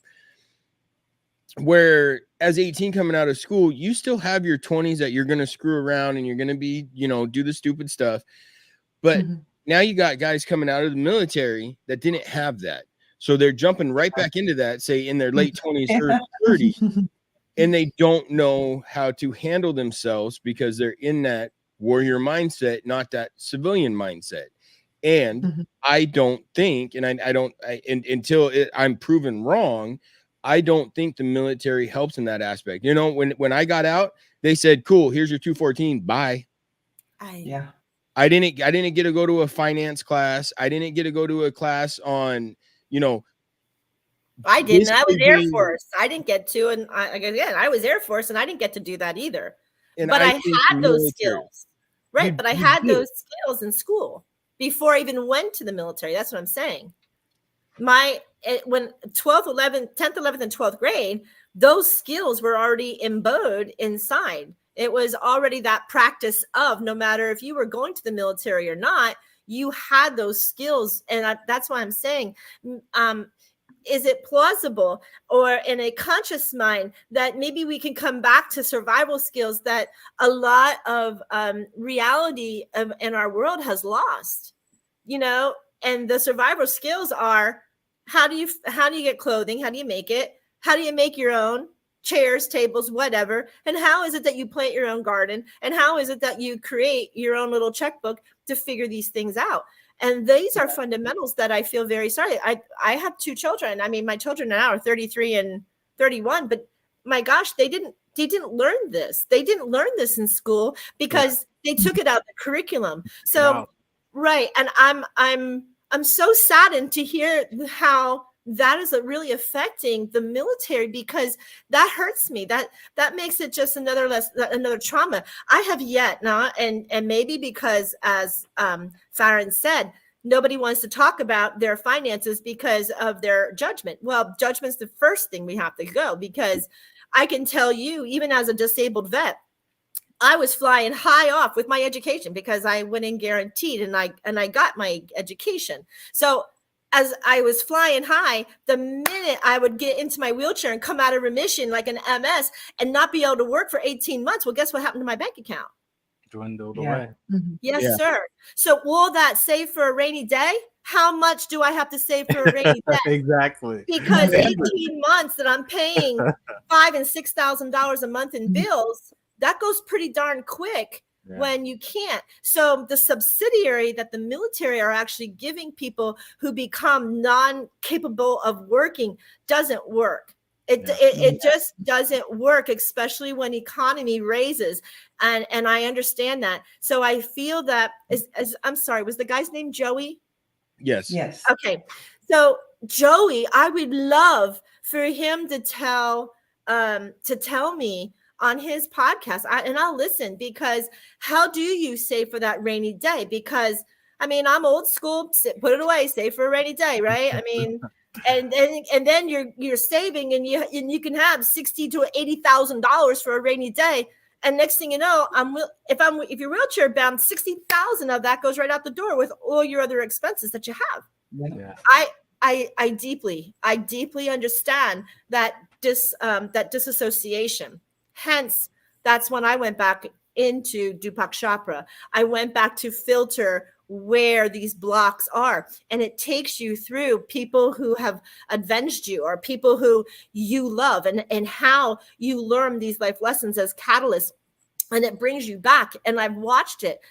I am so surprised, but yet so hurt in my heart that there's people out there with these financial issues, and not one has ever brought these financial issues as a PTSD or a veteran to my circles or to my awareness in the last 20 years. I'm dismissed with that. I can't believe now I'm going to go back to my circles and ask them, because that is an awareness that you all just brought to my attention that really it's shocking. It is shocking. So go ahead, Farron. I interviewed a veteran who was homeless before he joined the military. He did 8 years in the military, and when he got out, guess where he went? Right back to being homeless, because that's the mentality that he knew on how he survived. Okay, so that's a conditioned pattern. So that is, anytime you hear the word again or repeating, that's called a conditioned pattern. It is installed either by ancestral lineage, or it is installed by a habit of us not allowing our ego to step down. So patterns are no good. We got to remove patterns. When we have these patterns, now we have to dig further. Is it this lifetime? Is it past life? Where is it? Is it metaphysical? Is it physical? Which one are we? And so Amber, what do you think about all this? You've been, we have, it's kind of got going, and Amber and Larry hadn't got 2 words in. So I'm just kind of curious what your guys' thoughts are. Let's Amber, Laura, let's go with you, and then Laura, we'll get your thoughts. Okay. So like talking about, finances or the struggle of finances. What do you? Everything that was just talked about, from the finances, There are a couple different finances to the training coming out of the military, everything the 3 of us were just talking about. You guys were listening. Yes. Yes. Yeah. You got 3 big voices that are talking. So sorry. Okay. Yeah. So nobody. I'm more of an observer than anything. So well, we got to get out of that. Add some. So anyways, definitely I was definitely not taught how to be a civilian when I got out. But like I said, I was only in a year. So I had already had my bad habits and my bad teachings, when I went in, and then I was only in a year, and then I went straight back to it. But honestly, though, the military, being in the Army, I grew up. I realized, that being emotional and always into drama and all of that stuff was definitely not something I ever wanted to do again. And so the military made me grow up. It definitely put things in perspective for me. And so when I got out, I just, luckily I met my husband in the Army, and then so we were able to transition together out of it. And I don't know, like Farron was talking about, there's a lot of victim mentality, and that is definitely not my modus operandi. I'm not a victim, even though I've been through tons of trauma. And I kind of just feel like everything I go through, it's just one more rung on the ladder of life experience, and just learning about myself and the world. And of course, for me personally, I am a Christian, and I've been in church for a long time now, ministering and working in children's ministry and youth ministry. And so everything I try to communicate to the kids that I work with is just, we got to grow up. We got to get out of that victim mentality. We've got to keep, just keep going. And everything you experience is part of a blessing in life, because you know what, sometimes we struggle with things and bad things happen to us, but I know from experience that if I consider it all pure joy with what I'm going through, then eventually it all works out in my favor. And when I wasn't looking at that at life through that mentality, that's when everything started falling apart. And so, yeah, I don't know if I helped, but you guys wait till you see the finished product of this painting, because I'm watching her on TikTok as well, and you guys can't see half of what she's got going on right now. Yeah, it looks really sick though, from what I can see. Oh, yeah. So behind them, wow, is yeah, the actual upper body of a soldier saluting. I mean, this is that's intense. So I've go ahead.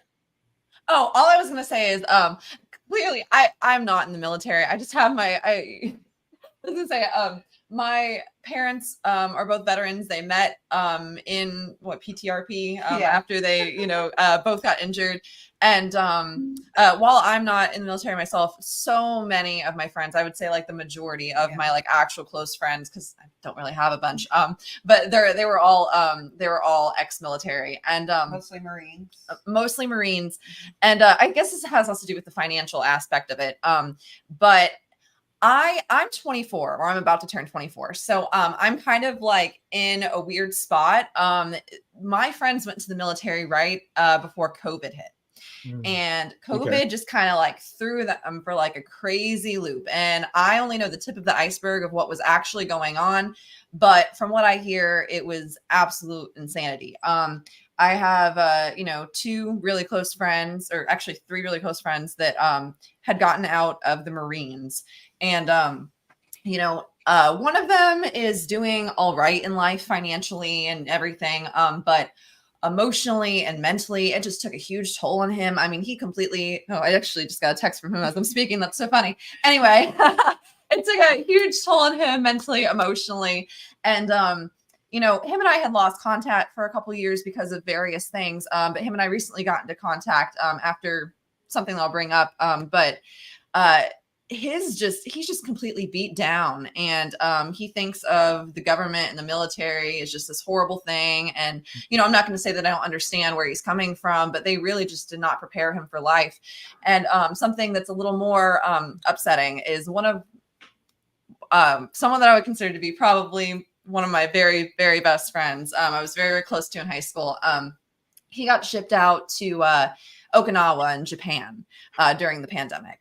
And this isn't something I really ever talked about online, so sorry if I'm a little emotional, but he got shipped out to Okinawa.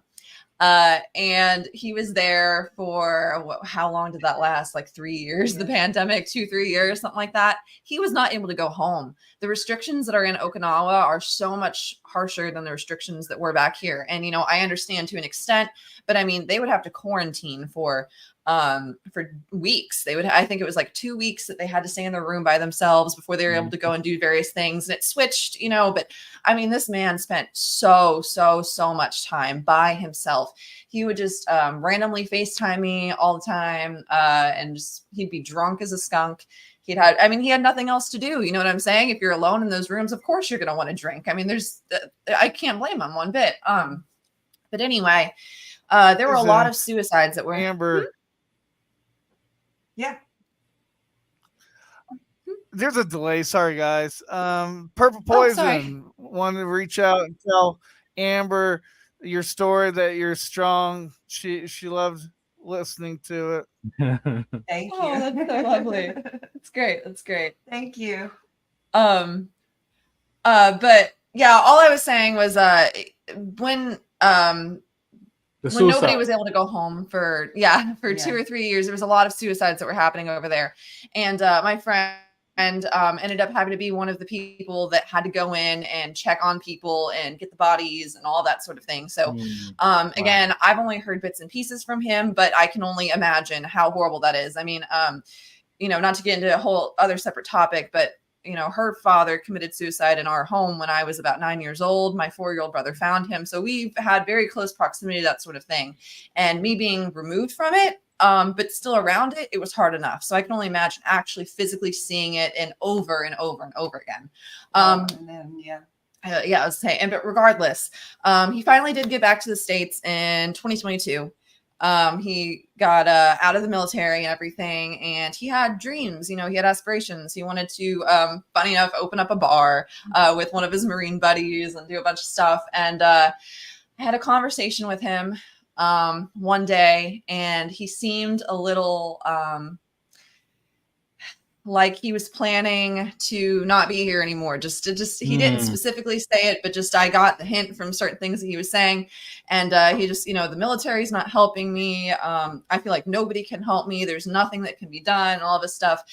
And unfortunately, I was a little bit selfish in our conversation. I blew up on him a little bit. He knew my story and some other things that, I don't have time to share, but he just basically, I kind of lashed out on him. I said, I was kind of like, screw you. Like, don't do that. I've been through that. Don't do that to me. Don't do that to, not really. I was caring about him, but at the same time, I was like, I feel like I need to remove myself from this situation and not be as close to him as I am, because if this inevitably is going to happen, I can't be right where it's at. So unfortunately, for the next couple of months, him and I only talked, sparingly. And one day I got a phone call while I was leaving work, and it was exactly, literally, I was like, this is what happened, isn't it? And the person's like, yeah. So it's been a lot to deal with. This was 2022, so we're going on almost 2 years since it happened. But the only reason why I bring it all up is just because, absolutely, people, especially during that time where things have just been so all over the place, they've kind of fallen to the wayside. And he was only 22, 23, one of the two. And so very, very young, so much life left to live. One of the purest souls I know. And, there's so many stories like that. So it was something I thought to connect. You guys, we're going to run another break. We're going to play another song. Yeah. When we get back, Larry, I'd like to hear your opinion on everything that's been said. With finance, with trying to help soldiers come out of the military, to be everything we've kind of just discussed. I want to give you an opportunity to because you were a first responder. You deal with along the same lines. Ideally not everything the same, but you've had to deal with your own issues from being a firefighter. So Joel, run us to break. Let's play another song, give everybody a break to walk around, and then we'll be back. You guys, Big Grizz Show on MBR. Hashtag Big Grizz in the comments for a chance to win a painting from Noel.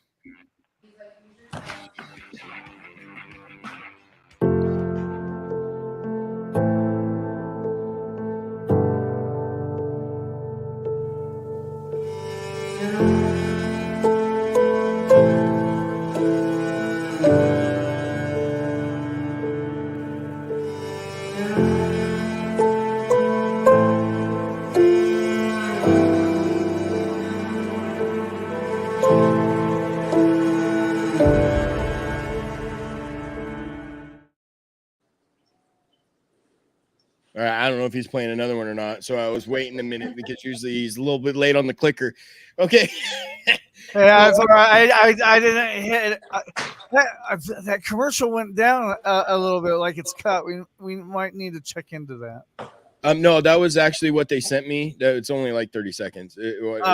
It's not. That's just what they had. So on that note, Larry, let's hear what you got to say and what you think about everything that's been said. Well, I thought a little bit about maybe how strong I came across too. And MJ, that wasn't anything against you personally. I just want you to know No. I don't take anything personally. Noelle and I both have such a big heart for these guys coming back. She has personal experience with her ex-husband and some abuse that occurred based on his PTSD coming back from Afghanistan. And then I've just, I've always been the guy that's run towards the fire or going to help somebody push their car off the side of the road or save a turtle, as Grizz has been clowning me lately because there's been several times we were on the phone and I'm in Florida and there's turtles just walking across the road. And so guess who just got turtle stuffed animals? I did. They just sent me a turtle stuffed animal. His name is Shelly. And we're the bestest of friends now. So I cuddled with him last night, just so you know. And Shelly is carrying his 4 baby turtles and the zipper on his back, which is super cute. I'm just so grateful. I love it. So here's the thing, and I just wanted to tell a quick story because I think it's when we were in St. Pete at the big VA last year doing military appreciation, and we're meeting with, we see people walking in and out. We're giving out carnations. We're just spreading some love and telling people about our organization. It's a community more than anything else, Grizz, I would say.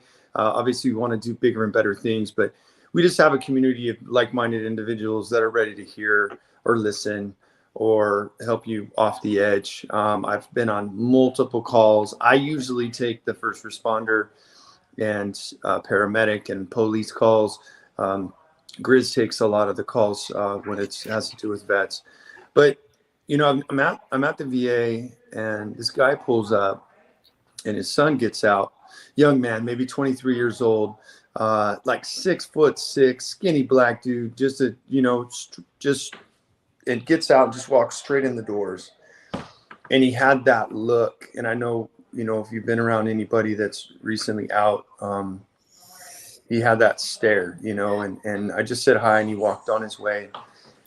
His dad parked the car and then walked in behind him and started talking to me. And his dad's this big dude. And he's like, my son had to sleep in my car last night because he's not allowed in the house because he's not right.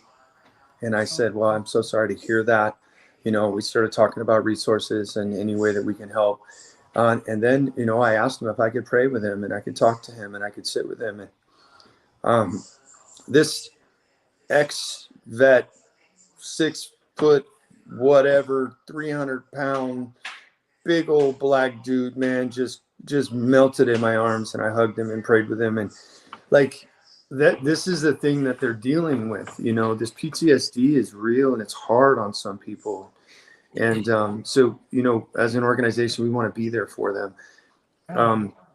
As far as any training on the way out, I think it's tough because I think there should be more. I think there should be an advocate assigned to them specifically to all the resources that are available, so they can see what the game plan is, build a 3-month, 6-month, 9-month, 1 year plan for them.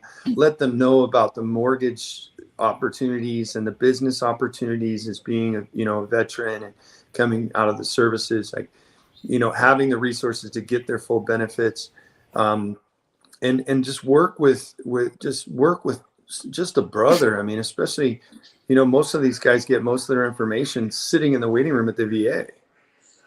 And there needs to be more for them. There needs to be an exit plan. There needs to be a training, a teaching. A lot of them don't know how to balance a checkbook. They don't teach that anymore. Like you were saying, MJ, it's just not taught. A lot of them need to know how to grocery shop, and or budget cook without burning boiling water. Home ec. and budget, how to cook scrambled eggs. I don't know. I mean, just the basic stuff, because these guys, if they don't have any of that, what are they doing? They're eating out every day. They're eating junk. They're buying a bottle because they ain't got nothing better going on. How to make a resume. This is what I can do. This is, and talk to them about what they want to do, what they want to do with their life, what they were hopes and dreams were once they got out, what it's going to look like. Just somebody to give them a helping hand into finding resources and a solution, so they don't end up under a bridge, so they don't end up with a needle in their arm, so they don't end up, offing themselves. And it's unfortunate, but when we have these lives like she's doing right now, we'll do them on New Year's, we'll do them on 4th of July, the mortars, and that really affects guys. I mean, it really does. If you know a vet that suffers from PTSD, buy him some noise canceling headphones. Just do it. That's one of the best gifts you can give these guys, especially for the holidays. And check on them during the holidays. And check on them. Just check on them. Especially as guys, you're right. We're macho. We're tough. We got egos. We don't want to, talk about finances or talk about money. But let them know that it's okay. It's okay to talk about it. Everybody, and relate with them in some manner. Because as soon as you can relate, they're not going to feel so isolated and alone. Exactly. Now, on that, I know me and Farron have talked about this before, and I know me and you, Larry, have talked about this, about getting it through vets' heads that they need to find a purpose. If they don't have a purpose, they're going to turn to a bottle, they're going to turn to a needle, they're going to turn to everything that's not supposed to be there because they don't have that purpose. Now, I actually made Farron laugh the last time we talked about this. How I found my purpose and what I needed to do is I legit went back to when I was about 5 years old and what I enjoyed doing as a child. And that's what I do now. And when we were talking, it's like a light bulb clicked in Farron too, about how he remembered. I'll let him explain that story. But mine was, fishing with a person I no longer call my dad anymore. And learning that and the joy I had at that time. And I took that once I realized that's what I needed. And I did that now. And it helps me on so many levels calm down and just think about, why am I doing this? Why am I doing that? My wife knows if I start getting in a mood, she's going to straight tell me to go fishing because she knows I need to find that peace. And she's done it before, which I mean, I'm not going to fault her because it's something I like doing. But like that, Farron, explain to him what you told me on that last episode that we were on. Yeah, so we were talking after we interviewed the Vietnam veteran, about his son. Big Grizz and I had a conversation, and when he mentioned the fishing, I realized that in my era we had big wheels and tricycles, and I end up buying a 3-wheel motorcycle. Well, this is my 3rd one now. But that was what I did as a child, and I see it. I didn't even connect the dots of that. That was something until I seen this picture of me on the tricycle at like 5 years old, and I was like, "Oh, that's where the 3-wheel motorcycle came from." So I would agree. That is definitely one way to figure out, that identity. But as a spiritual level, as I've heard Amber and MJ and Larry talk about, it was for me when I looked at, after all the stuff that I made up that my subconscious mind survived from and made up, then what was my purpose? And being in church as a child, those seeds that were planted by my grandparents and my mom and my dad, it was like, oh, purpose, passions, and gifts come from the Lord, from the Bible. So that's where I went when posed this question to me, what's your purpose then? Now that you've made up all these stories, it's not true about who you are. What's your purpose? And I went to look at that because that's what I had grew up in, and that's where I found that my sickle cell trait. Yes, I was born with that gene, and I had my experiences with it, and then I found a whole nother community of people where that conversation was important because people are dying from that inherited gene and have no idea. So talk about going from defending this country for 24 years and then finding a purpose in this red blood cell gene that I have, that I was born with, in my mother's womb that God gave me, that I find this whole other 300 million people that I need to reach to talk to about their gene. And so it's important for us to find purpose. The radio became a passion. This back then it was Blog Talk in 2010, 2009. But that saved me because I lived into the future of each episode, and it became a passion. It became something that I held on to. So it is so important to answer those questions. Why am I born? Where am I going? Like, you want to find out those answers from within yourself. So I'm going to throw H out there, see how well he's been listening. What purpose have you found that's helped with your issues that you deal with as a combat vet?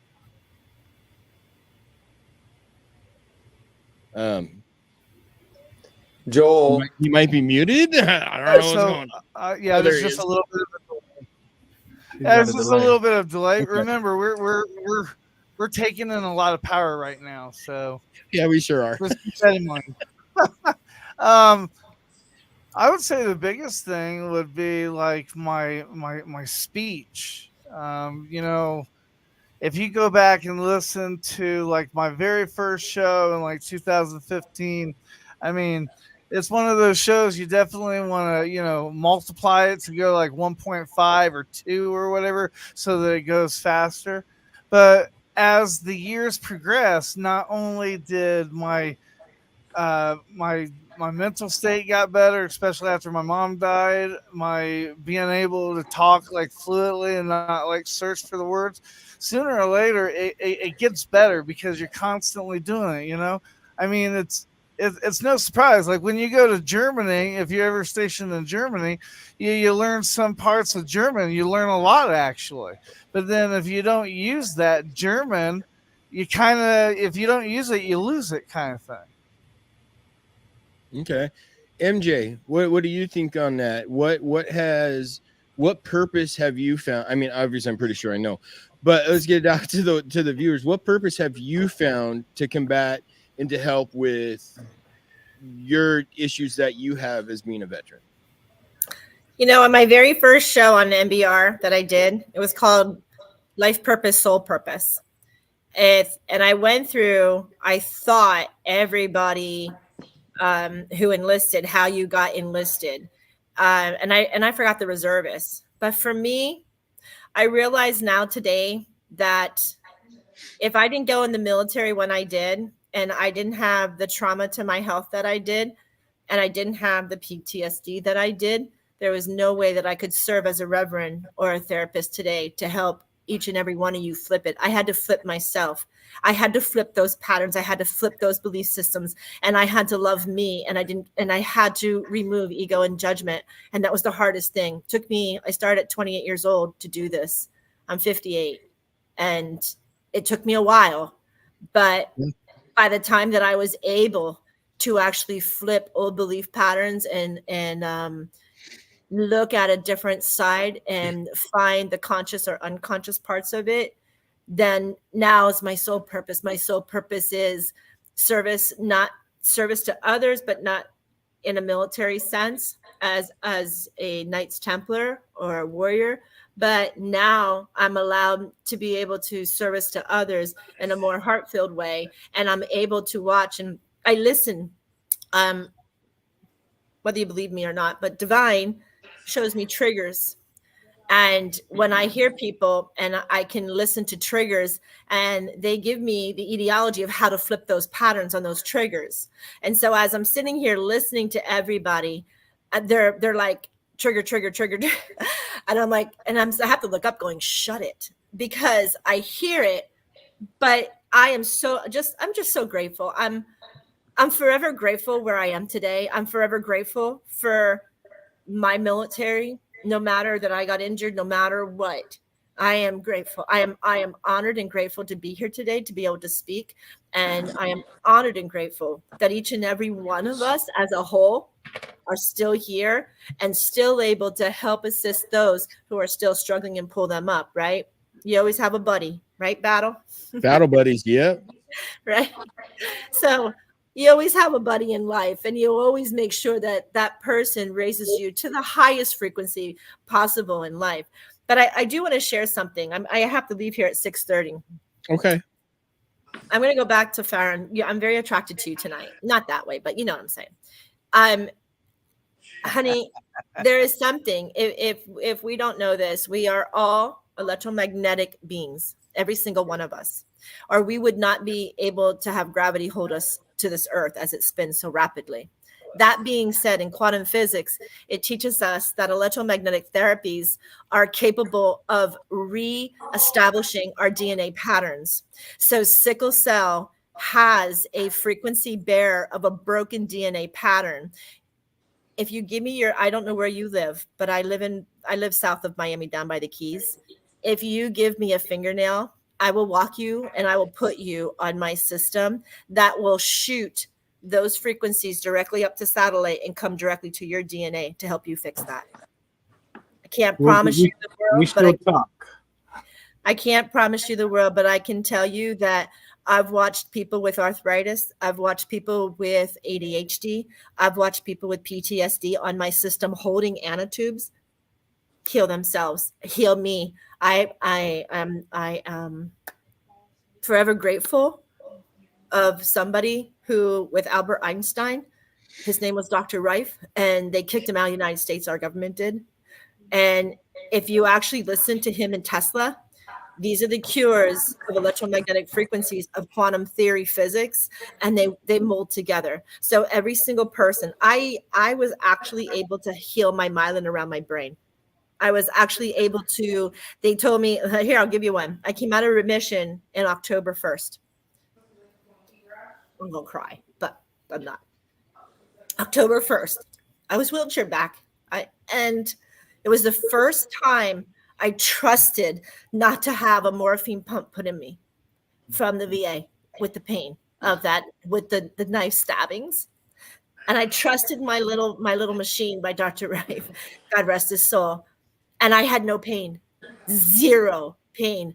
In fact, I got into a wheelchair one day this time around, and I was walking without a wheelchair, without anything in March. And this was the first time that I actually used it for the first shots of it, and it worked incredibly for my myelin. And if I can help anybody with it, I wish I could save the world, but I can't. I have to do one at a time. But I know that there is a sickle cell inside of the frequency patterns to actually re-heal that DNA. So I will tell you that I experienced some of what you're talking about. I had a friend, she passed away a few years back, but she had a computer, and I went over to her house and she attached me to it. And so she aligned some stuff. And then so if I felt weird, she was like, let me know how you feel. And so one day I called her and was like, hey, I'm feeling kind of weird. And she's like, okay, I'll look it up when I get home. And so sure enough, she was like, you need to drink some water. Like you need to this and that. And I was like, how does this work? She's like, just like you get an email, it's just like how you get emails to your phone. So I do, and I've heard that before, but I do believe in that work because I've experienced treat a lot of people by MOPA. It's something called a MOPA where you need the DNA to stick in it. I can have people hold nanotubes and I can have people put their feet in the plates, but it's called a non-violent remote, and it's by MOPA, and you just put your nail. It can help with ADHDs. It can help with PTSDs. It can help with the neurons of the brain to reestablish them. Any kind of cold flu, any kind of blood. I mean, it is such an incredible thing that, and here you go. You want me to attack my government? Why did our government in 1927 remove this man and allow Big Pharma to keep not healing? Back to my story in October, okay? They told me my cholesterol was 280. 280 on my cholesterol. I go, what? Are you serious? So they said, yes. Guess what? I told you I was down. I was out of remission. They tested my blood. They tested my cholesterol again because I refused simvastatin, because I refused any of their Big Pharma. And I went nuts on my machine. And every freaking 3 days, I was hitting high cholesterol. They went and took my blood the 1st of March. My cholesterol was 181. And I didn't do a damn, I didn't change my diet. The only thing I did was put those frequencies inside of my machine. And every single doctor at the VA goes, I want to know how you did it. And I'm like, it's none of your business. Because I know it's illegal. It's not illegal. Yeah. It's not practiced. Frowned upon. It's frowned upon in the Not United ethical. States. Right. But in Europe and in Asia and everywhere else, they're using it. So why not the United States? So big pharma, you suck. I'm gonna say it loud and clear. I think we'll all agree on that one. There you go. Yeah, but thank you. I can't see somebody not agreeing to that one because, I mean, especially vets, you get pumped full of so many pills when you get out, and you don't know any better until you start getting older and you start going up, and then you're like, I don't want this. I don't need this. I got to find a way to deal with it. So like Ferron said earlier, we're not zombies, because when they had me on all that medication, I didn't feel like myself. I didn't want to do nothing. It's like all the feelings got taken out of me, and we need emotions and we need feelings, even though I don't show mine as well as I probably should, I guess. I don't know. But you still need those, because then you can deal with it eternally if you have to. Now on that, Larry, I know you're a first responder, and we've been talking about purposes and the purpose to get out of any sort of stressful mental issues that you have. How do you, because we've talked, I know you've seen not some fun stuff. How do you deal with those issues now that it's so far, from the past, and you're past that part, but how do you let me touch on something real quick. I think this is important because not all PTSD is created equal, right? So with guys that served, I mean, I can't even imagine, right? Absolute respect. The smells, the being shot at, the environment, the dust, right? All of that, right? The thing is, you guys get to come home. Well, some of us do. Well, fair enough. My bad. But y'all get to, you get discharged. You get to come home, and even though that remains in your mind, and you have to battle that, you still get to leave that environment, right? Other than what's in your mind. Yeah. As a first responder, especially police, paramedics have it really bad, but we got to drive by that spot on the highway where that baby was ejected out of the car seat. We got to drive by that house or that neighborhood where that mom, took OD'd in front of the kids, and, the babies were found, whatever. Like those kind of things, we don't get a check out of that environment. And so I just wanted to I really, it's different. It's just different. It's nothing's greater or least or anything, but it's just different. So, I want to encourage you, when you see a police officer, when you see a paramedic, when you see a firefighter, give them a little extra love. We try and see our militaries, and we thank you for, doing what you do. Thank you. And we respect you, and we give that. But the first responders, especially dispatchers, the stuff they go through there. There's just a long list of people that show up. Nurses, ER nurses. These are people that are showing up in your worst times, and then taking that home. And I think we all know what it's like to try and talk to our wives about anything. You just don't want to bring that into your home. It's already in your head.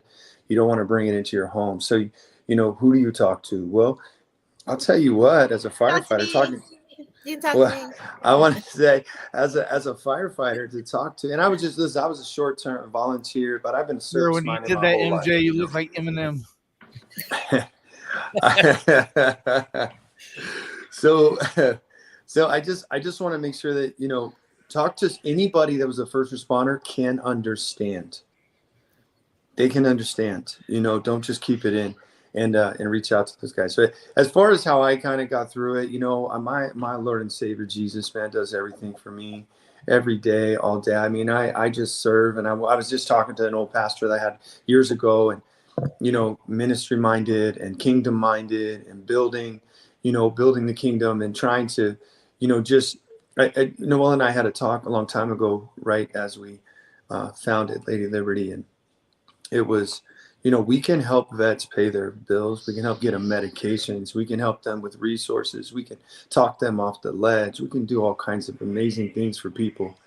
But if we're not pointing them to salvation, if we're not pointing them upstairs, you know, where they're kingdom minded, because I think y'all know as well as I do, when you're down and you don't want to live anymore, and you just turn that focus to somebody else and you help somebody else, or you dive in with somebody else, or you have that gesture, that smile, that little extra love, maybe you pay it forward at you know, McDonald's or wherever you're at, whatever you can do is what we're really here for. We're here to serve each other before anything else.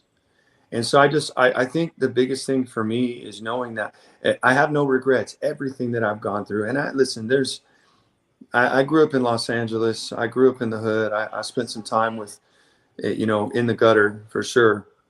You know, but I got 26 years clean and sober, something like that. Like, you know, I got like a lot, I got a lot of things to be upset about, but I turned all of those things. I have no regrets. You know, I don't want to hurt anybody. If I ever did, I regret that. But I have no regrets, because everything that I've gone through, everything that I've been through, every trial, tribulation that I've gone through was put in my life so I can talk to somebody on a level that nobody else can. And God will put that divine appointment in front of me, and I will make that happen for that person, because I heed the call. I heed the call in a moment's notice. I've driven 3 exits and felt so led, turned around and went back to that off ramp and talked to that guy or helped that whatever.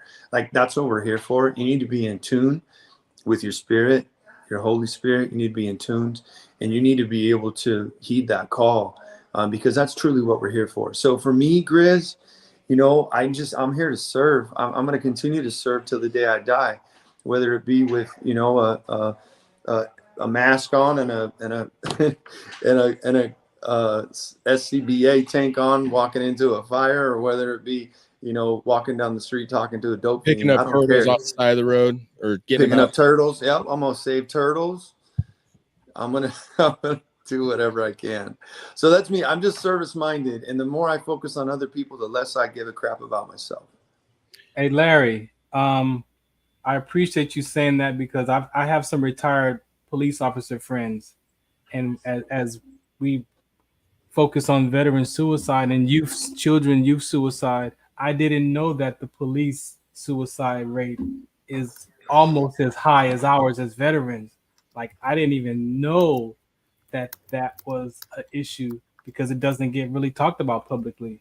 So when you said that, it's like, that's why for me it's a human being flaw that we have to do. The labels that we label police officer, veterans, youth, we're people first. And I appreciate this talk, because being in my walk with Christ these last 4 years, and it's like, it's phenomenal. It's phenomenal, because all the stuff that I went through, from remembering 2 years old up until today at 54, like, all those decisions that I made, He's using those to help people discover their own strongholds, because I was able to discover my own strongholds in so many different levels. And so to be able to now teach that with youth and adults in church, it's like, can I, hey Grizz, we're gonna take a break. When we get back, hold that thought. When we get back, Larry, you're on the spot, and for that thought, and then we'll bring in how I started my podcast. You guys, you're listening to Big Grizz Show. Hashtag Big Grizz in the comments for a chance to win a specialized painting from Miss Noelle, that's down there painting herself right now for MBR's birthday. Let's go to break, Joel. It's the guts and it's the glory. 100 stripes, 100 stories. It's the Pledge of Allegiance on the 4th of July. It's them handwritten letters from home. It's them sleepless nights alone. It's his newborn baby he left with his wife. Mr. Red, White, and Blue, lay down, here's a line. Mr. Red, White, and Blue, for these stars and stripes.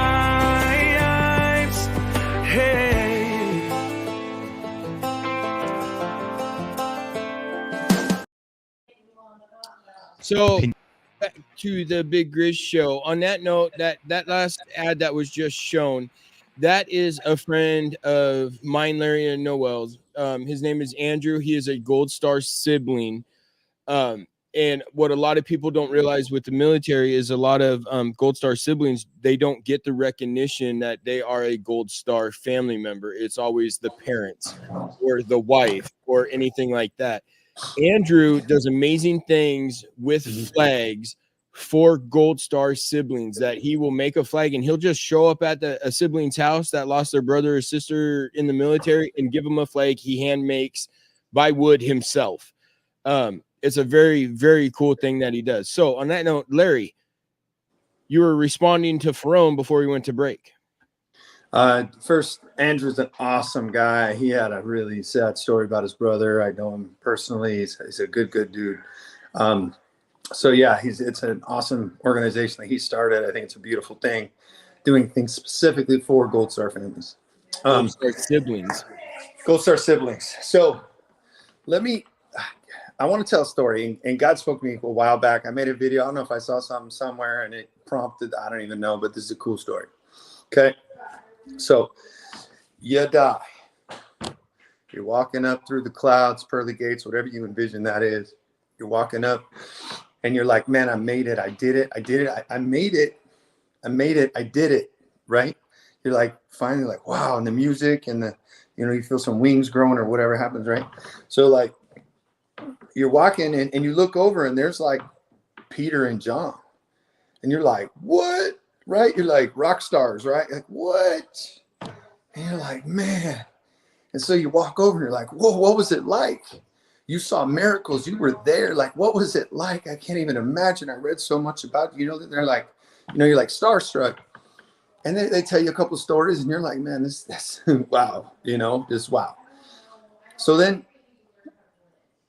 Peter looks up at you and he's like, Farron, what was it like? What was it like? It took us a month to get a letter somewhere. You've got thousands of people at your fingertips. What did you do for the kingdom?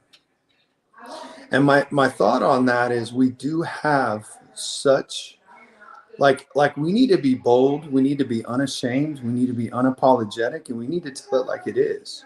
Because more than helping anybody with anything, everybody needs Jesus, period. And that's, if we're kingdom minded like that, we win. And that's what Lady Liberty's, it really is about, God-fearing patriots that respect the men and women of the military, first responders, and that we're trying to do everything we can to help them here on this earth, but even more so kingdom minded, to be passing, the faith on to them and to shine our light bright, So I just thought that was a cool story. And ever since then, I've been just blowing it up as Faith and Fitness, my TikTok channel. That's how I met Noelle. We were just friends on TikTok, and then it turned into, now she's my wife, and it's beautiful. But just keep that in mind, Farron. I just want to encourage you, brother. Like, you know what I mean? Like, you can help all day long, but you're not, figuring out an angle to get Christ in there, you might be, missing it. Yeah. So that was my thought. What is something you guys struggle with from being a first responder? Now, you don't have to say anything if you don't want. Being a first responder into being in the military, I can tell you mine that I struggle with to this day was in June of 2003, and I was in 2008, and I was in Talifar, and I thought I was on internal comms. I know Ferone and Joel are going to understand what I'm saying. When you're in a Humvee, you got a little switch on your headset that you can go into internal comms, or you can go to external where everybody hears it. I thought I was on internal comms. Boy, was I wrong, because I thought we were taking fire from what I could see, and I was on external. All of a sudden, some little birds came over and blew the crap out of a building. I had no idea we had air support. I had no idea it was on external comms. The hard part for me was when we went into the building to find out what was happening. It was 3 kids with Roman candles at 3:00 in the morning. And I struggle with that daily, that they're not here because of a mistake I made. And I mean, part of me is glad MJ's not in here because that was a mistake I made. If I wasn't on external comms, it would have never have happened. We would have drove in there and seen. But because I screwed up, I got to deal with it's hard for me because I don't want to admit or I don't want to say that it was my fault, but in the end, it was my voice that caused what to happen. And it's a daily thing, and it is the hardest thing. I mean, I've been shot, I've been blown up, but that is the hardest thing that I have to mentally deal with. What do you guys in your guys' history, what is something that you got to deal with if you're willing to share? So one of my soldiers, his dad passed away, and then he was dealing with medical issues, and he was getting put out of the service, and actually got put out of the service. And he would talk to me, and you try to calm people down, you try to give them, hey, it's not that bad, you'll figure it out. And I got a phone call that he took his life, and to get the backstory from his siblings, it was so hurtful because he called his brother that morning to talk to his brother, because he would have these episodes where he would call his family, and they thought he was crying wolf. Oh, calm down, relax, I'll be home, we'll talk about it later. And at this time, he called his brother that morning, and his brother was off of work and didn't take the phone call because he said that, well, he always calls me like that, and I just let my wife talk to him because I was tired and didn't want to, let my wife, and I was like, wow. And so they ended up telling him to call his sister, who was a highway patrol woman. He calls her, and she's like, look, I'll be home, stop drinking. I get off at 5, I'll be home. And his wife leaves to go pick up the children from school, and like the front door is here, the sofa's here. He grabbed his Bible and his rifle, and he completed his life. And so when the wife came home with the children, as soon as she opens up the front door, there he was. And just to go there that next day, like that next morning, it was just, it's like you, as soldiers, we get that conversation, but do we take that conversation to our families on how to pay attention to when a soldier is dealing with something? Like, don't take it lightly. Like, no. Like, we get the training, but it's up to us to pass that to our families. So I think there's a piece missing that our family members need, that mental health, suicide prevention conversation just as much, because they didn't pay attention to the signs. And to me, I'll never forget him, because was I part of that process of, could I have said something else? Could I have done something else for him? And the survival remorse that we live with is for real. I don't think people understand that. I don't think they do either. As veterans, I learned it this way from church, Larry, that I gave my life to death at 19 years old. And I made it. So now what? Right? And then our brothers and sisters who don't make it, we feel for them as well. But then I made it. So now what? Why was I fortunate? Why was I? And so there's a little, if we tell the truth as veterans, there's a little survival guilt that we deal with, that we have to manage. And like I said, I didn't get the chance to go overseas. I tried my best to, but the way that they were taking our unit at the time, all of us had to go at once. They wouldn't let everybody. So it was like, then I don't get that experience. Like, that's what I came here for, right? And so we all like deal with that, whatever that is. So I think there's just some conversations that need to be had, and for our family members, they need that type of education just as much as the soldier around. Pay attention to the signs. Oh, big time. Well, and that's a big thing with my show, and that's I mean, you hit a lot of spots on that. My show is all about getting our stories out there that vets are willing to talk about or first responders willing to talk about, so civilians can understand and they can see any type of issue. Like if we go out, like my wife knows now, like we go out, I have to have a cart in front of me. I have to push the cart, but I have to keep everybody at least 4 feet away from me. It's a protective thing for me.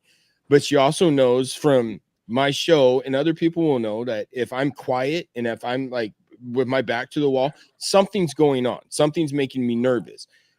So that's my hope with my show, is to get that out there so other civilians can see what we're talking about, to know, not necessarily to know, hey, he's a vet, but hey, he's standing over there doing that. Something's going on, whether it's military or first responder or police officer, anything like that. There's some sort of issue there that he's going through, and not to just to get up there and go mess with somebody because you don't want to, I promise you. Yeah. So Larry, on that, do you want to say any are you willing to talk about anything that's happened that you deal with? I was gonna say, we've been talking a long time. Does Noelle have anything that she wants to say? I'm trying, Joel, to be honest with you, we try not to bug her when she's doing this because she gets distracted easy.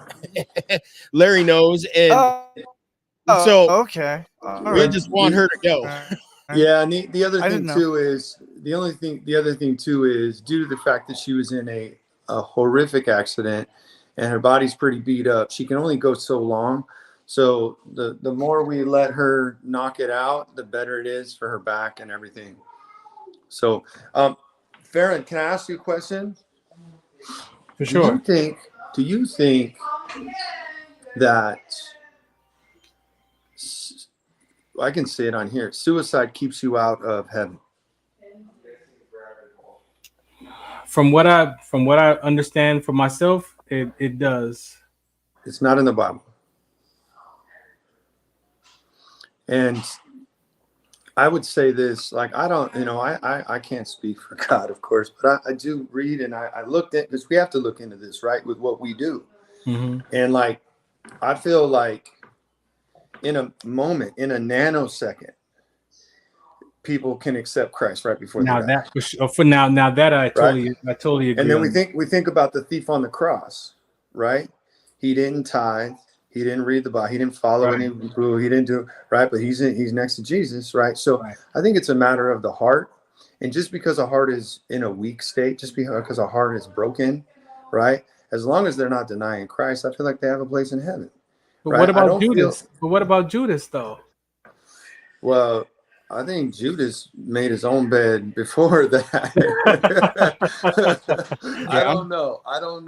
Right, that's what I'm saying. So I totally 100%, because that makes me think about what you said when we did read that in Bible study. It was like, wait a minute, you never know what a person can do at the last moment of their breath. So we can't say anything about that. Like, we only get an opinion about that. We have no idea. So I appreciate you for saying that. But the suicide piece comes to mind for Judas when I think about that type of suicide. I think that's a unique case, and that's something that we're gonna know once we get up there. Yeah. But I think prior to that, like, there's nothing the Bible says you take your own life, you lose your salvation. Period. Right? And I think there's plenty of being in accidents, being people where they're half in, half out. They know they're on the way out. You can see it in their eyes. They're gurgling up whatever. They're about to take their last breath. There's some time there. Mm-hmm. Where we as first responders may have written them off, but that doesn't mean that their mind and their soul isn't still interacting with their maker in that moment. So we just have to not get hung up on that stuff, bro. And I mean it, because it's not doing us any good, right? We just have to hope for the best and know God's in control, and your days are numbered, and He holds the book with the numbers, right? Yeah. So I would just maybe that'll give you a little bit of relief. For me, there was a call. It was my neighbor, actually, right across the highway from where I was at, and he blows glass. He's an artist, beautiful. He did in the Bellagio. You ever been to Bellagio? The glasses, and he's the one that did the glass in the ceiling. Like, he's that guy. Like, he's an amazing guy. But we got a call and he had 2 twin little babies. They were about a month and a half old, I think, because they were just tiny. And the hardest thing for me is being a parent. My little girls were just a little older than that at the time, but seeing a parent, hold one twin, while the other one, is gone, and they want you to do so much, and you can only do so much, and when you're supposed to call it, you call it, but you go a little longer, you go a little, try a little more, and that terror, that being torn, having this life in one hand. That's just a beautiful mimic image of the one that's over here that's purple. And I'll never forget that. Things like that, just that mentality of it all. And I know now as a man of faith looking and say, well, all babies make it their way to heaven, really. And I think maybe people should know this, but that age where you're consciously responsible is like 13 or 14 years old, according to the Bible. So just so you know, all the Uvalde kids, they're all up there, right? So the other thing was that there was a rollover. A baby was ejected in the car seat because it wasn't strapped in properly, and it slid about 100 yards face down. And so that was something that I'll never forget. Those are hard things, and that's one of those spots on that highway, Interstate 5 in Oregon. That's one of those spots that I'll just never be able to drive by without thinking about that moment. You said you're Loma Linda. Where you live? I mean, what city? Not on TikTok. I live in Fontana. Oh, you live in Fontana. I used to live in Hemet. Oh, yeah, Riverside, San Bernardino, Rancho Cucamonga, Upland. I was all IE. The IE. Yeah. I'm a SoCal boy. Joel, do you have anything on that? Do you have something that haunts you to this day that you're willing to talk about and how you deal with it?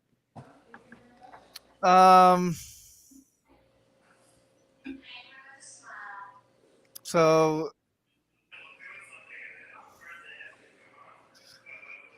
I was in Iraq, and my best friend, he kind of like worked S1 HHC, and I always would joke with him saying, "Hey, dude, you don't need to worry. You ain't ever gonna go outside the wire."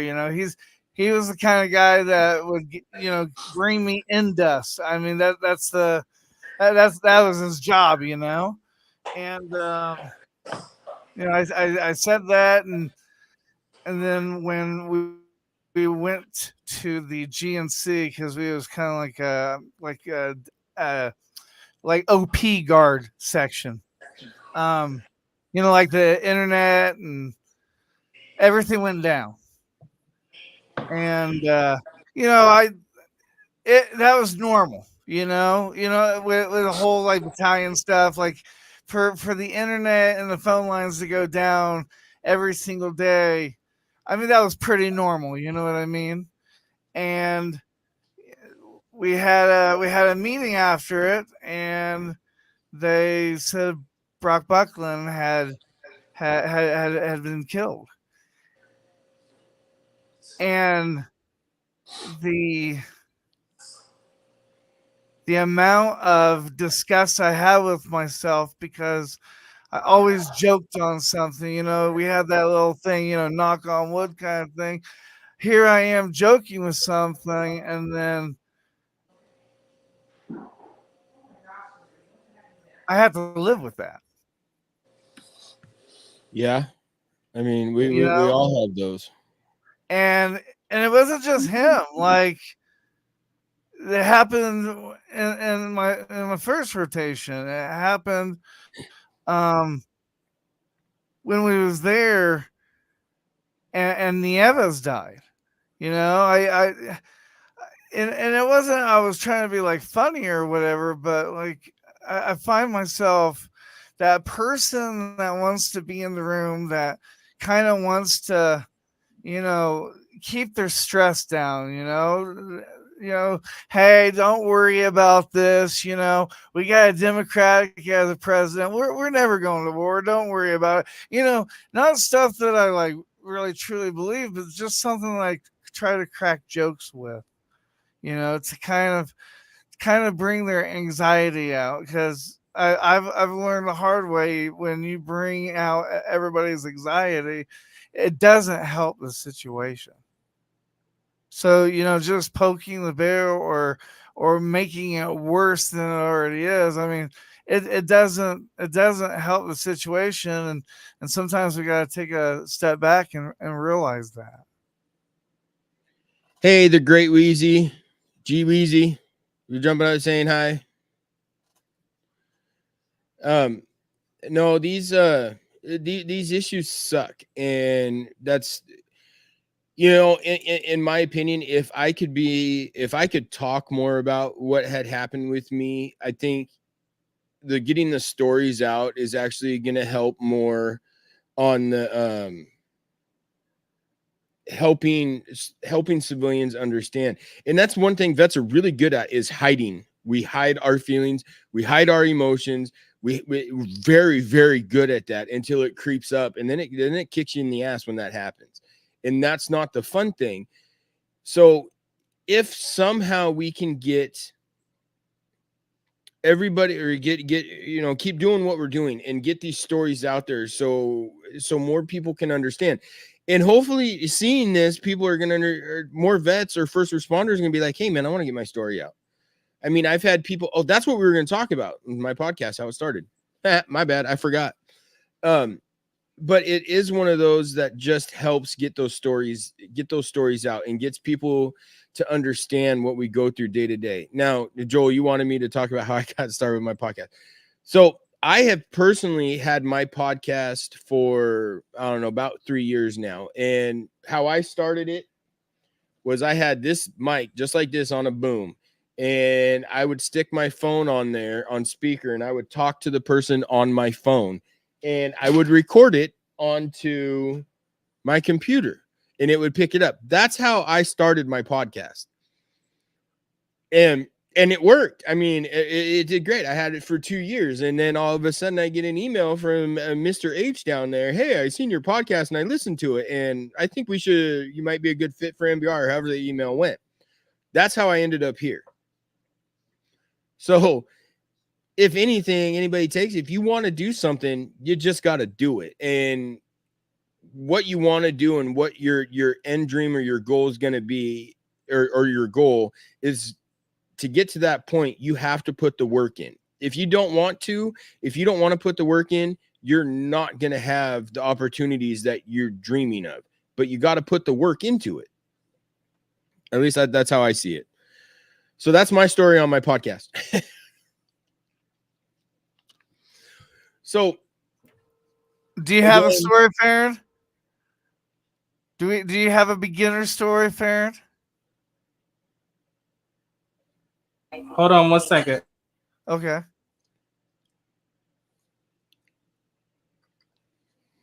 So it is one of those. I mean, you put the effort in, the spoils will come to you, but you got to put that left foot forward, and you got to march to it. You can't just hope that it's going to happen. And we've seen that. You just can't be entitled. You guys, people listening, you have to push for what you want, or what you want to do. You have to make it happen. It's not just going to happen for you. Yep. I want to say one thing I learned about broadcasting. Like I said, back then it was Blog Talk Radio, and then it was internet radio, and then it became podcasting. One of the things that my buddies taught me or showed me early on was about 80% of podcasting for some people is ego driven. It's ego driven, right? And that's why some conversation the other day. And that's why some people fail at it, whatever failure is to you, or why ever they quit or they don't pursue it anymore, because a lot of it is ego driven.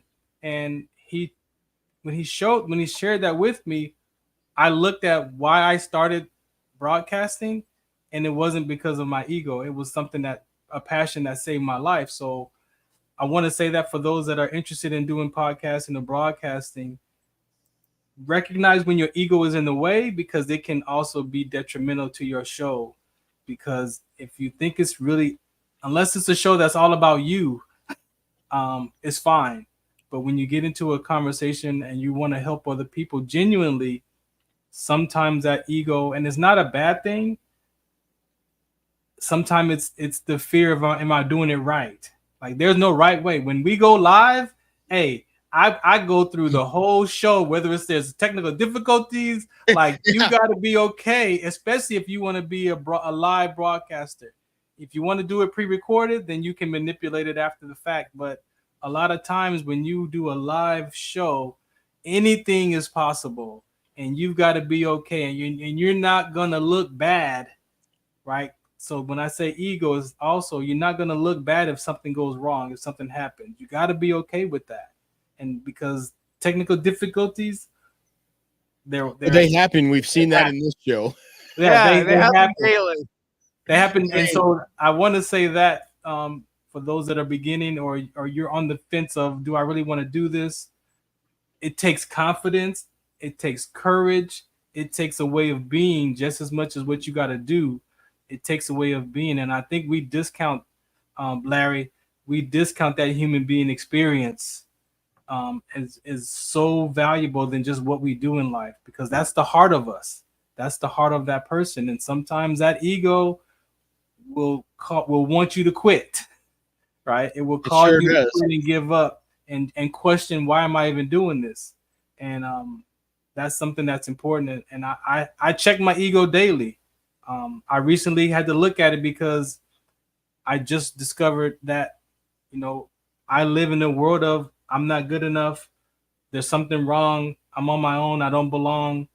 And they say that when you live in that world of survival, what you look for is admiration when you're doing something good, but yet you're suffering in silence, but you're doing something good. And so the admiration kind of keeps you going, but then you suffer when you're by yourself. And so I had to check my talk shows up against that conversation, because am I doing this for admiration, or am I doing this really for my purpose and my passion? And so being able to question that and check that up against the personal development and then up against the word of God, I was able to say, okay, no, this is genuinely why I do this, because of the contribution it is for people, right?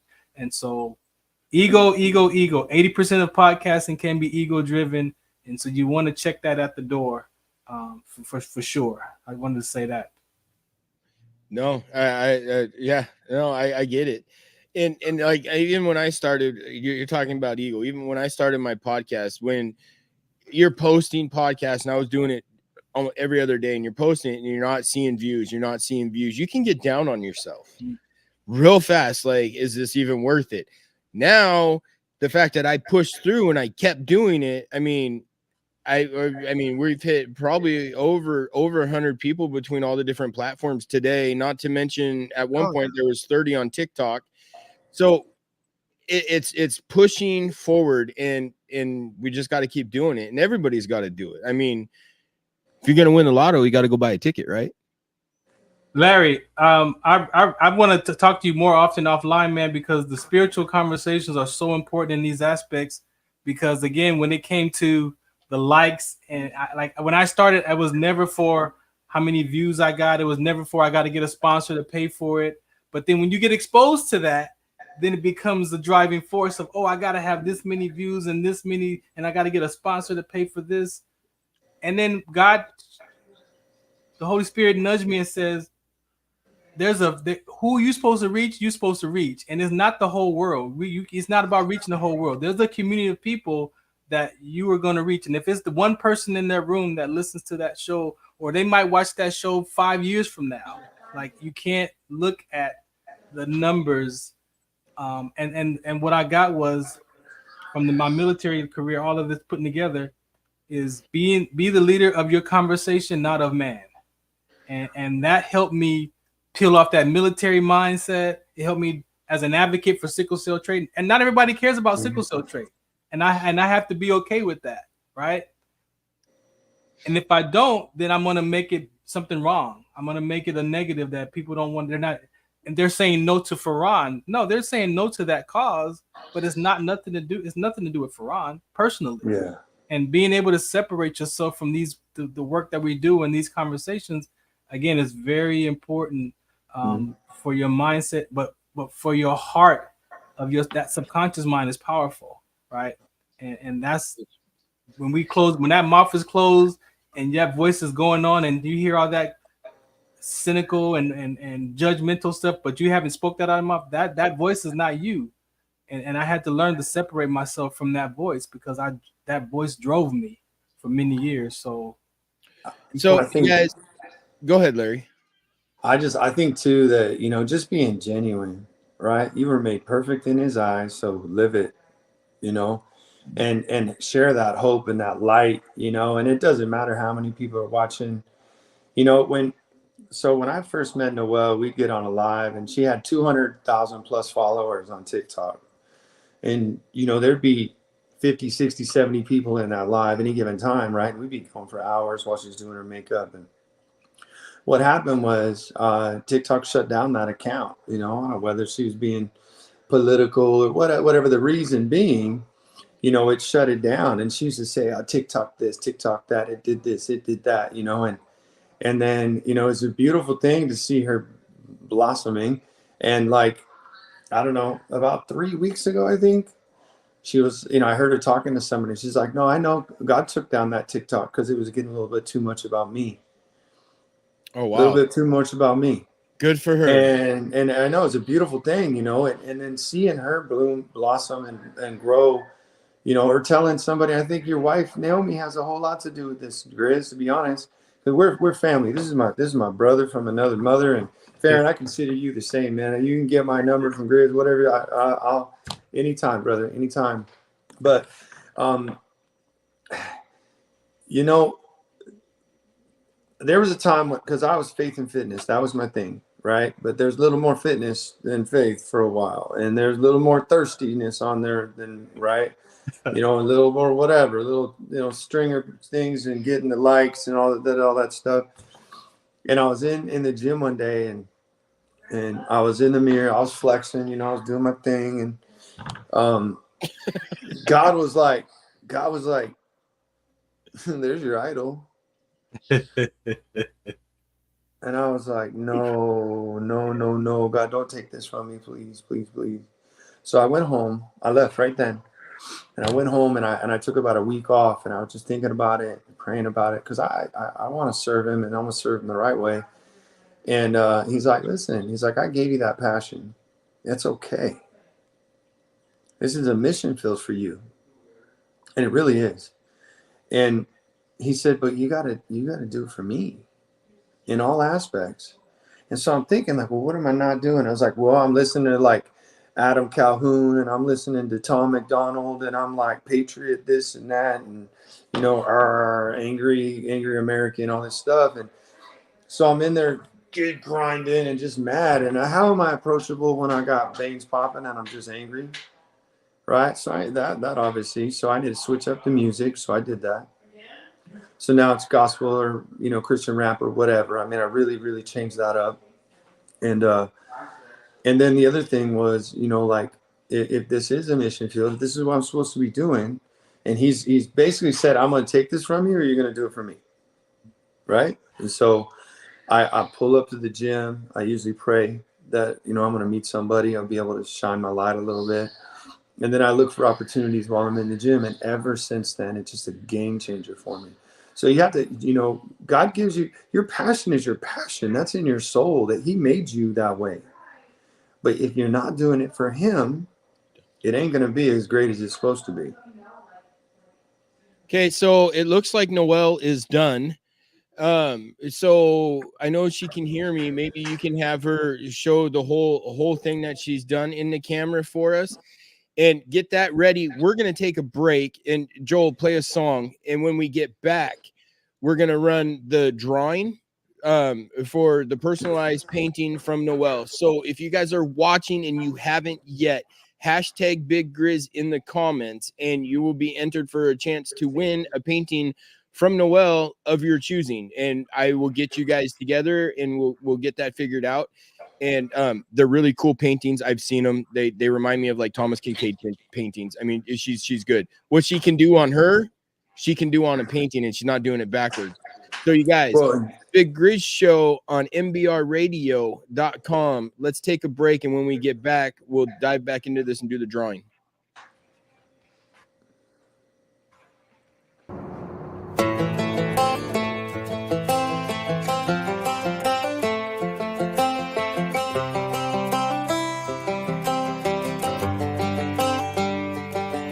It's the guts and it's the glory. 100 stripes, 100 stories.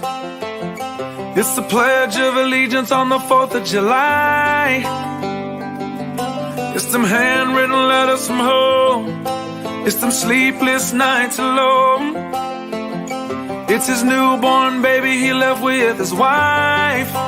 Mr. Red, White, and Blue, lay down, here's a line.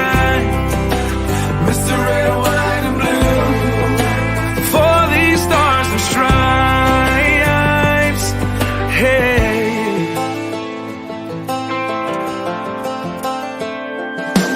from the fields of Indiana to the swamps of Louisiana to the golden coast of California, Uncle Sam's the only family he's got.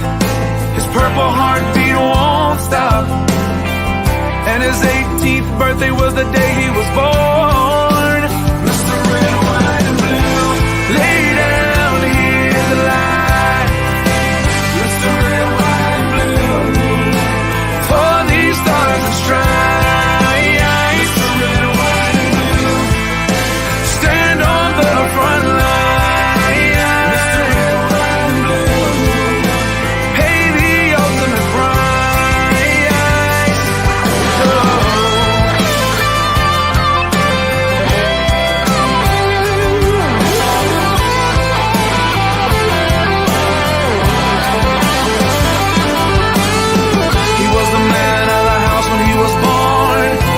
Family is proud but torn, but if you knew him you would understand.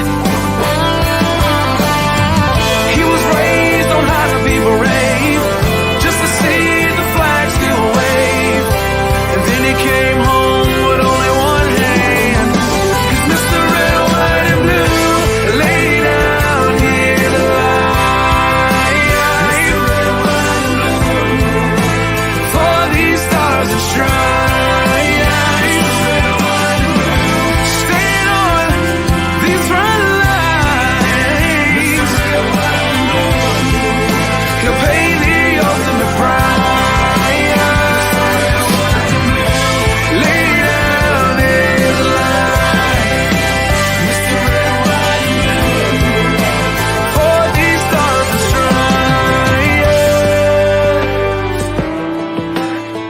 March in line, march in line. Hey.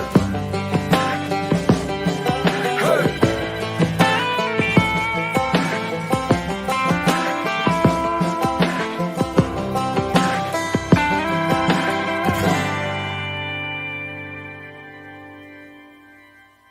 Opinions expressed in this program are those of the speakers and do not necessarily reflect the views or positions of any entities they represent. Find us on the web at mbradio.us. Hey, welcome back to the Big Grizz Show. I got 5 minutes. You guys got 5 minutes to hashtag Big Grizz in the comments, and then we will be doing the drawing. Miss Noelle is almost done with her painting, and you guys will see the finished product. If not, you can find it on Lady Liberty Foundation on YouTube. We have a channel, and her video after she edited it and makes her video for MBR will be it will be posted on Lady Liberty Foundation's YouTube. It'll be posted on her TikTok. I don't know. It's Noelle FSX, I believe. I mean, Larry's going to know more about that. And you guys, if you're watching, let's share it out. Let's get this out. We're working on doing this a lot more. And it'll be on TikTok and then hopefully eventually it'll be on YouTube soon. Hey, I just want to point out, when you see the words on her chest, they are actually painted on backwards. Yeah. So it's not like. Yeah, no, I know it's reverse. She's doing it through a mirror, and she's doing it. It's amazing how she does it. So I don't know. We got about 4 minutes, and then we'll do a drawing. And we'll do a drawing. I'll share my screen. We'll get that out there, and then you guys will see the finished product. She's doing her glam makeup right now. It looks amazing. Oh, well, like Larry said, just remember, and you watchers, just remember that when she's doing this, she's doing it backwards. So it's not that she's like painting on a canvas. She's doing it backwards in a mirror. That's how talented she is when it comes to this.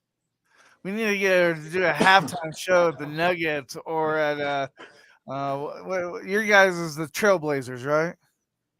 No, they're in Florida. Oh. But she did. Was it last year? I think she was doing NFL tributes. So it's all tribute based. It's nothing bad. It's nothing that's gonna. It's all for good. And I mean, I don't know. The one she did for the Seahawks was freaking amazing. I ain't gonna lie. It's so something else. I mean, Joel? Did you see her one she did for Toby Keith? I think so. Yeah, I think so. that one I'd have to look.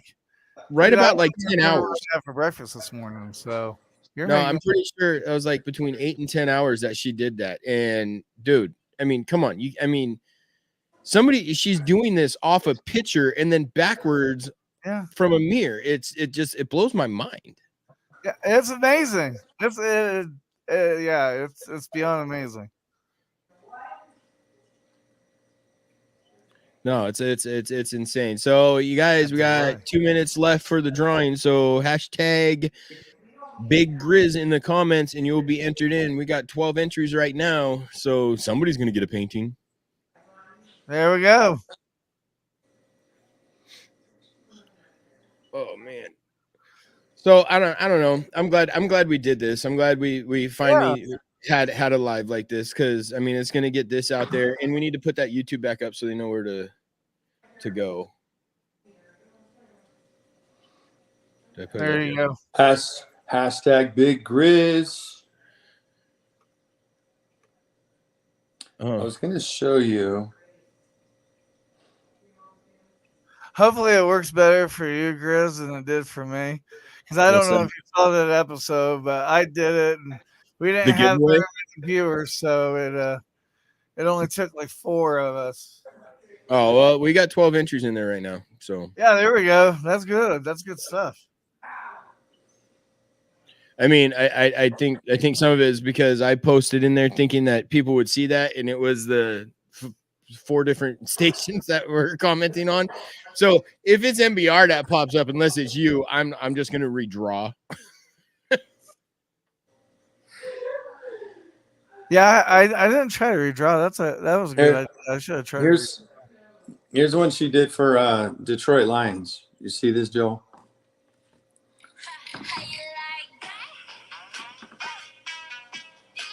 Wow.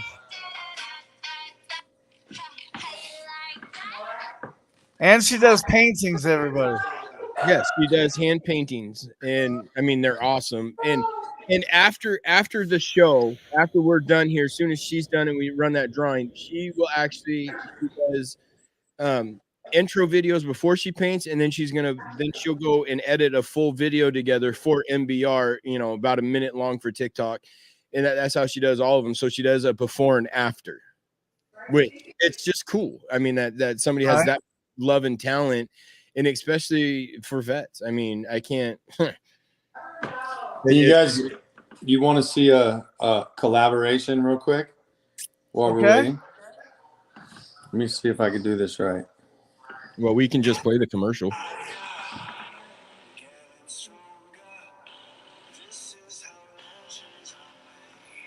So, Larry, why don't we just play the commercial I have made for that? Well, why don't you do that? Well, okay then.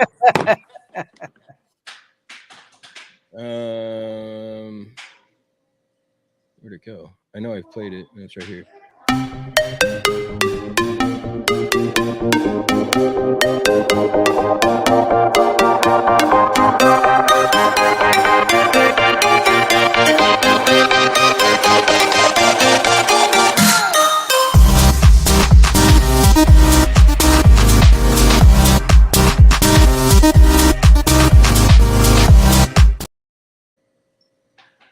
So, I mean, that's a collaboration of her first responders and military tributes. But you guys don't understand. We do a lot more than that. She does tributes for SA, for DV victims. She does tributes for homeless vets. Yeah, homelessness. She did one for addictions. She did one for Dark to Light, saving children. She does a multitude of things. It's not just military tributes and first responders. Well, and I think that's what's really kind of cool about how Lady Liberty is morphing. I mean, obviously, first and foremost, we put vets and first responders because that's where our heart's at, right? And that's why we do what we do. But I mean, it's really turning into more of a ministry overall. Oh, Noelle is done. So let's do the drawing. I'm going to share my screen. All right. It looks great, Noelle. Thank you so much.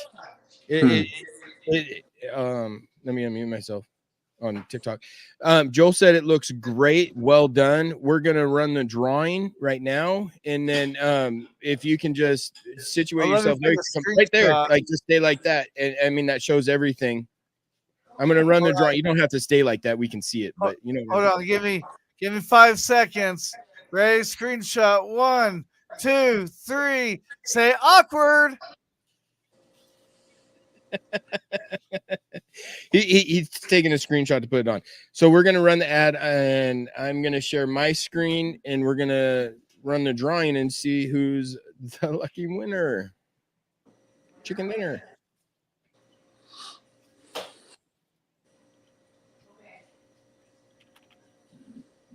All right, you guys, you ready? Here's the screen for this. Let's see who it is. Move me.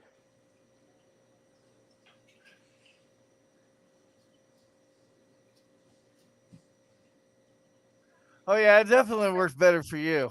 Heather Burns. So I don't know, Heather, if you're still in here. But Heather Burns, you won the painting from Miss Noelle, and what we're gonna do is we'll get in contact with you. That was on YouTube, so I will be in contact with you, and we will get you in touch on what you want, and from MBR or from Noelle, excuse me, on a painting. So on that note, you guys, thank you all so much for jumping in. And there's the finished product. Let me take this off so you guys can see these actual words. Because why did it go back up, Joel? Hold on. I got it. Hang on. That's her finished product. I mean, that's beautiful. Guys, it's amazing, and I want to say happy birthday, MBR. And thank you for reaching out and taking the time with me and teaching me. But MBR for vets and first responders. I mean, she literally just did that in 3 hours, you guys. My whole show, that's what she's been doing. That's awesome. Amazing finished product. And I can't wait to see the video you make. So I did not hear what she just said. She said she's excited. Oh, okay. Thank you so much, Noelle, for taking the time to do this. I know you're not feeling all that great, but that was wonderful that you were able to sit, for 3 hours and do this for us. And you guys stay tuned next week, same time. Well, it won't be the same end time, but 4 p.m. Eastern Standard Time. The Big Grizz Show will be on. Hopefully, I'm either going to have it's either going to be a reverend / doctor or a CEO for Northwest Battle Buddies that helps train service dogs and service animals. I'm not 100% sure which one it is yet. I've got to reach out to them. So on that note, thank you guys for watching the Big Grizz Show on Military Broadcast Radio for their birthday bash that we did. And I'll see you guys next week. Thank you, Larry, and I'm glad everything's working out. Well, thanks, buddy. I appreciate you. All right, I'll close this out now, guys. Hold on, give me a second here. That's the show for today, everyone. Thanks for listening. We'll be back next week with an all-new show. And remember, you can listen to us again and again. The podcast of this radio show is available right after we go off the air tonight, anywhere that you can get your podcast episodes. And thanks for joining us today. I'd like to take a moment